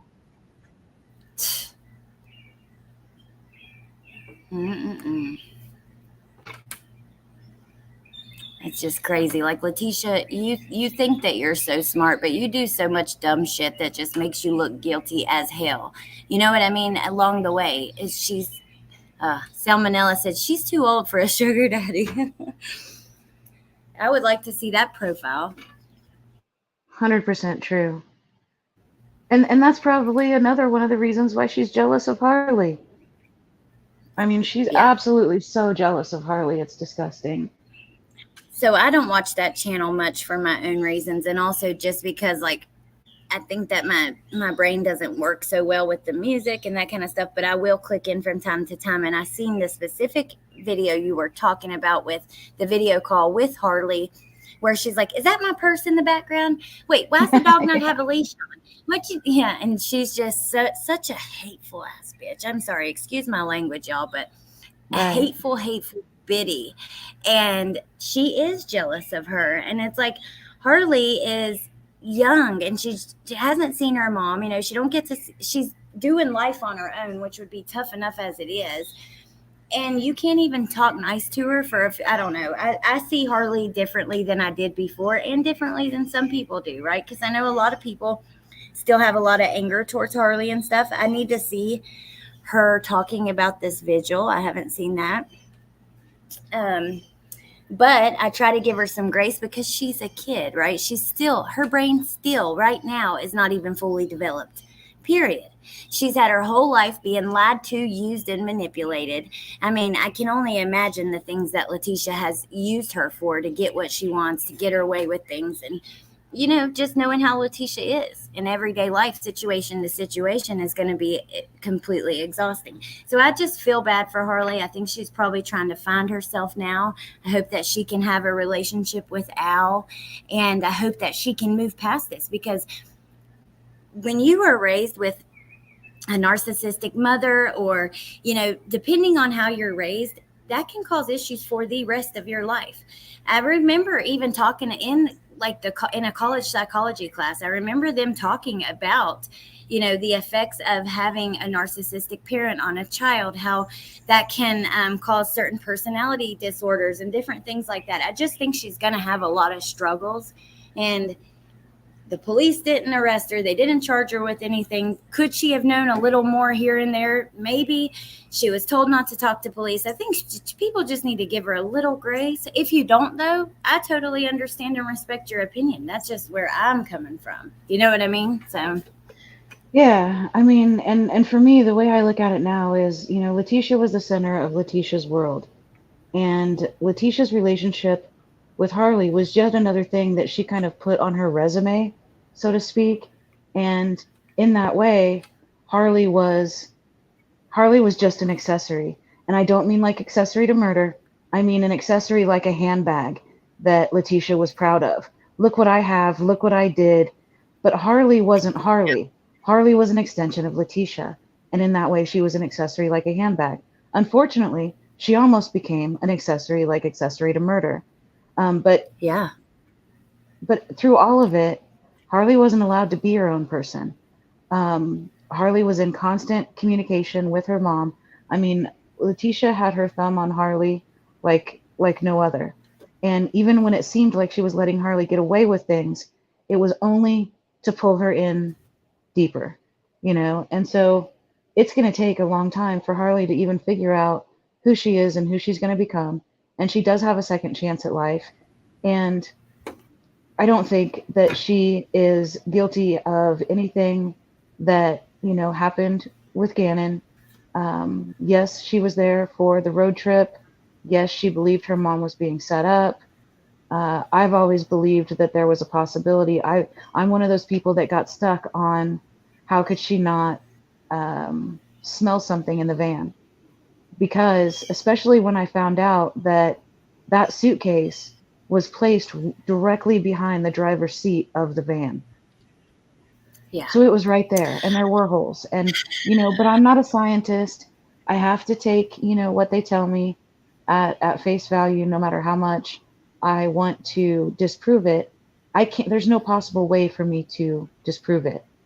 Right. I always wondered about that too. I don't know, man. Yeah. I don't know. You would think that. Yeah. And it was difficult hearing her being snippy with the cops on the evening of the 28th. And I think that you've gone over before the part of this document where she was making videos that she never actually posted, where she was kind of defending herself and telling people to back off and that she was a minor. Do you know what I'm talking about? The videos that were found on Harley's camera, the camera that Leticia's so upset that they confiscated in South Carolina.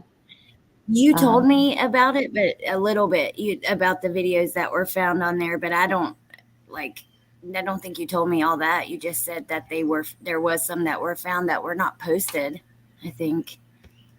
Yeah. They're in this document. My list is downstairs. And I don't know how much longer you want to go. I do. I do want to watch some football, but.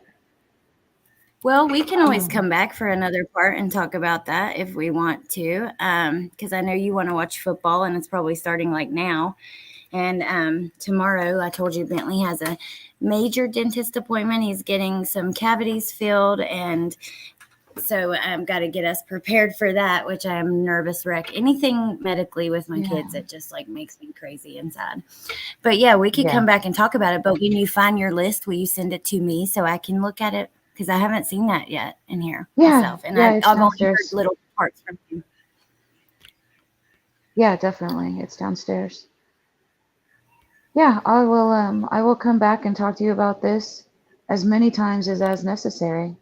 I'm sure we could go on all day, but we can't.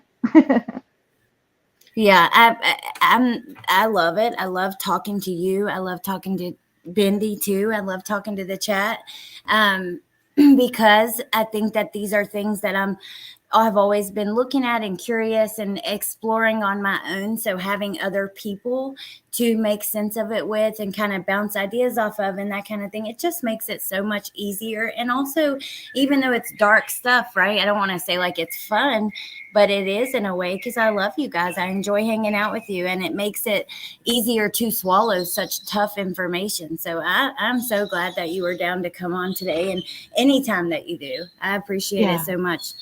Yeah, no, this stuff is good for my mental health. It's like helping me process it all. Because even once I've gotten it on paper, I mean, it's so much, and it's a very deep, dark hole to climb back out of. And I appreciate everyone in chat and every person whose channel I've gone on and talked to about it, everybody who's come on mine. That's one of the lines in the book is, only a lunatic writes alone. It's dangerous word. I mean, it's like, you hear about people who take a bad acid trip and never come back. This case could do that to you. I mean, it really could. So I just appreciate you guys so much. I appreciate you. And all of you guys. They want to know what your team is. And Anonymous, there's a link that the Nightbot drops occasionally for the memberships, like every few minutes. But yeah, what is your team? Somebody asked, what's your football I'm a team Chiefs fan. I'm a Chiefs fan. It's currently 11 minutes left in the second quarter with Chiefs 14, and it's 14-0. So, awesome. So I'm ready. So I'll be there by halftime and watch them all the way out. Yeah, even through the terrible years, I've just always been a Chiefs fan because I grew up in Kansas City. And once you've seen a game at Arrowhead, you're ruined for any other team. I mean, it's God, I love that stadium. It's so cool. It was gross when Harley did her TikTok, her endorsement for that suitcase company on her TikTok. Why is that not clicking for me? So there was a video that she put out approximately 2 weeks before trial. Well, it wasn't 2 weeks before. Well, it was 2 weeks before jury selection began, which was on March 20th of 2023. 2 weeks before that, Harley put out the video because she was going to see Trey in Grenada, I think it was, or is it Grenada? Grenada, I don't know. Grenada, I think. Yeah. So, and in the beginning of the video, she holds up a pink suitcase, and she's like, she's basically saying that she's going to link to the suitcase in the description of the video so that people could buy the suitcase, and then she would get a commission if people bought the suitcase. And what people saw was, I'm leaving the country 2 weeks before trial. Here I'm repping a suitcase. And that didn't go over super well with a lot of people. I had made that video. In fact, I had to turn the comments off because people thought that I was attacking her. I wasn't attacking her. I just read from her GoFundMe, and I showed the post that she had made on Instagram, which was a TikTok video. And that's the video where, remember, I was contacted by a YouTube account called Tremone Hester, which is her boyfriend. Yes, but I'm I do like 99% sure it was actually her using his account. Your video defending herself. Harley's vacation or something was your Harley goes on vacation. Yes, I remember your video, and I remember him commenting. Yeah, Harley Hunt's pretrial vacation is the video, and she was pissed that I had used the word vacation. So at the end of our conversation, which started out really tough, but then I just came back, and with all the respect I could muster, I was like, look, I'm sure people are just concerned, and we want to know that you're going to be here for the trial, and I'm glad that you're doing well, and I'm glad that you're in therapy, and I came back, and then at the end of it, she was sending me red hearts, right? So it was okay. It went okay, but she thought that I was attacking her by saying Harley Hunt's pretrial vacation. She didn't appreciate me using the word vacation. So at the end of it, I had to show her, like, look, right here in your post, it says #vacation. Like, this is not me attacking you. And so it went okay. But then it was odd, and she Definitely was tone very deaf. defensive at first. Wow. Yeah, it's definitely tone deaf. And I remember you were like, I don't think that he would be leaving me red hearts. So I think it's Harley, but it was. Yeah. Okay, so and B Crumbs, would you and Curious Jen remind us what we're getting from the case again? So we're getting 24 pretext phone calls. Not all of them have been showed in trial, not even half of them. So just so you guys know that. And there is some money left over. What else are we going to get, Jen? What are we doing? So I asked specifically about a batch of jail phone calls, and she's going to get back to me with a price. And then we've got a ton of exhibit numbers, like the ones that you mentioned earlier. I wrote down, I think it was 485, I think. So 458 or 485. There's a ton of those that I have written down on a list downstairs, of things that we want to see. What was that? I can't remember. It was only like an hour ago. It was an interview with from Nicole Mobley. No. Or was it the other ones? Oh, Amarita. It was Amarita. Oh, Llanos. Yes. Yeah. I would love to see, and that was audio and video recorded. I would love to see that. And then we could put that together with all the screenshots that she sent me, and just we could do one whole live just about her Facebook shenanigans under all of the different aliases, like Candace Beckman and Kylie Britt and Peyton Marie, and there was also Amanda Hunter, which, her aliases even had nicknames. So Amanda Hunter was Mandy Marie. It was a lot.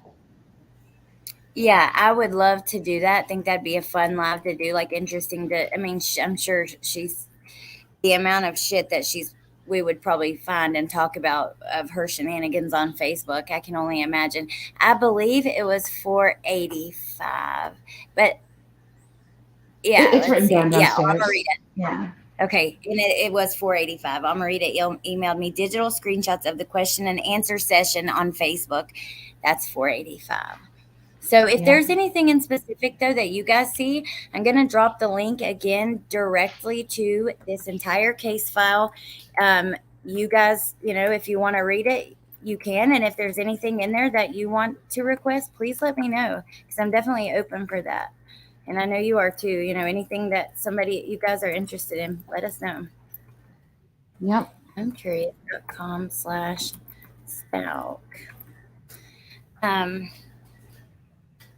Thank you, Anonymous, for joining. Welcome. Thank you for being here. Awesome. Okay. Yeah, and everyone who did contribute, thank you so much. I really appreciate it. I appreciate you guys making everything available. Venmo was okay, so let me look there, because I might have, when I got a payment through Venmo the other day for a tie-dye sweatshirt, and when I did, there was $15 in my account that I figured it was just like old money that was left there, but let me see if that was anything for me from you guys, so I can send it over to you. But I know that we're a little bit ahead, so we've got some other things that we can get. Yeah, let's see. Definitely. Yes, actually I did. I got a $16 Venmo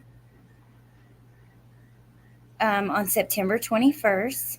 Yes, thank you so much. I won't say your name out loud. Thank you. And I will send that over to you, Jen, when we get off here. Awesome. Actually, let me do it right now so I don't forget, through Cash App. Yeah. Yeah, and you guys, thank all of you guys for being here. Thank you for joining the conversation. Thank you to the people who contributed and wanted to help purchase a lot of this stuff.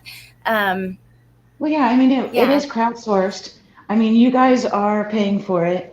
And well, yeah, of course, me and Jen and Allie, we want to make our content and do that stuff.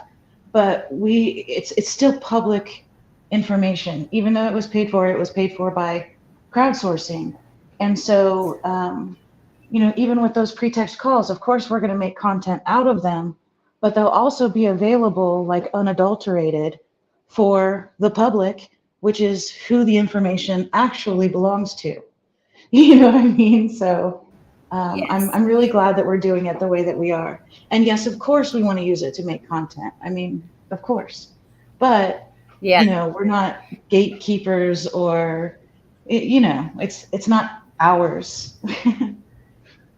Are the Dorothy Lewis videos available? Her interview, the 14-hour interview, Mm-hmm. no. No, Okay. I really wish, but they're not letting go of that. And in fact, they didn't even say that they're not letting go of it. They said it's not theirs to give. Oh, So okay. Wow, but um, yeah, interesting. Okay. I am trying. I'm trying so hard to actually go the Dorothy Lewis route, but she is really difficult to get to because she recorded all of it for a potential documentary. And not that she would just give up that footage, but I just have so many questions. Yeah. Um, and let me just say, I want to. First, I had a thought that I was going to say. I agree with you that they belong to the public regardless. I can't imagine not wanting to. The way that I see it is like this: if you have information, let's talk about active or inactive cases because it's different, but both the same. If you're covering an active case and you have information, shouldn't you want that shared, even if it's an inactive case, for the idea of like education, awareness, preventing that kind of stuff from happening? um, wouldn't you want people to share it? I feel like, I don't know. That's just my stance on it. If I put something out there, as long as I don't care what it is, as long as you don't use it to bash me or the people on on my panel or something, or do something really nasty, use whatever you want that I put out. That's just my stance, especially if it brings more awareness, to a missing child, a murdered child, whatever. It That's just the way I feel. The Yeah. second, I don't understand like trying to keep that all to Well, yourself. That's just, yeah, I don't get it. and with all of it, we have to remember that there is a victim in this case. So you trying to become like the monopoly man, and you have monopolized all of the information in any case. Uh, Come on, man. No, Right. it's public information, and I'm not saying that I mean, obviously, this is my main job, and this is my main source of income. It's not that I don't need to make money for my work, but Right.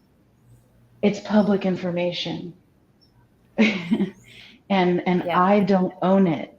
And information is, I mean, this public information is meant to be shared.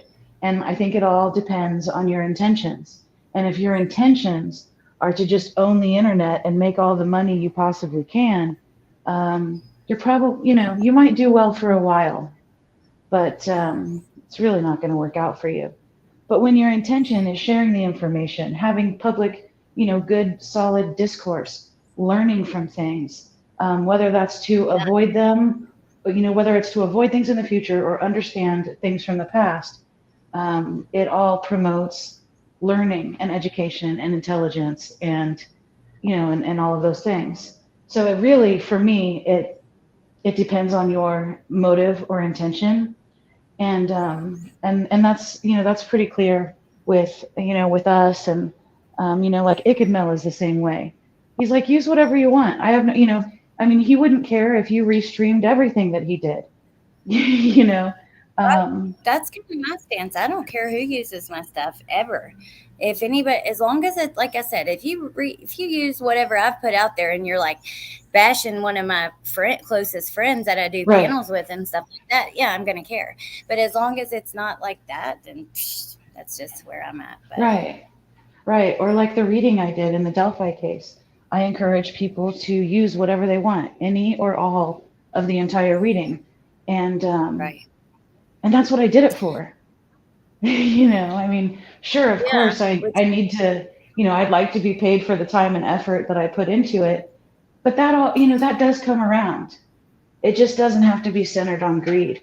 And at the end of the day, there are victims involved in these cases. And there's, you know what I mean? Like, I don't own someone else's tragedy. Even this book.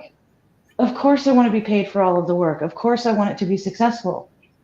But I don't own other people's tragedies. I'm simply documenting, due process in the case. And Yeah. Well, but and I'm not. that story is not mine. Let me see. And you guys, I don't want to I'm not even specifically talking about one creator, actually. Right. I know that you guys are kind of talking about one specific place, but honestly, it happens a lot. And Shay brings up an interesting point I want to get your thoughts on just before we end, and then I'll let you go. But Natalie, I'm so glad that made your day, and thank you, Claus, for that. But Shay says she has a different perspective when it comes to playing other people's pre-recorded videos. I think it's great you share it, but I do have a different opinion on fair use and playing others' pre-recorded videos.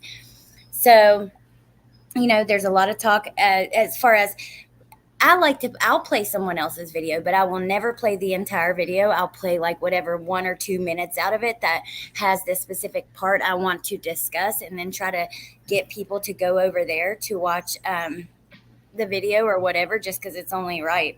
You don't want to. But we do see a lot of creators who kind of will just play and whatever. There's a whole genre of just reacting to things. You know what I mean? That is literally what people do. They get on there and react. But do you think that it's different versus if you're sharing somebody's pre-recorded videos versus sharing court documents and public information?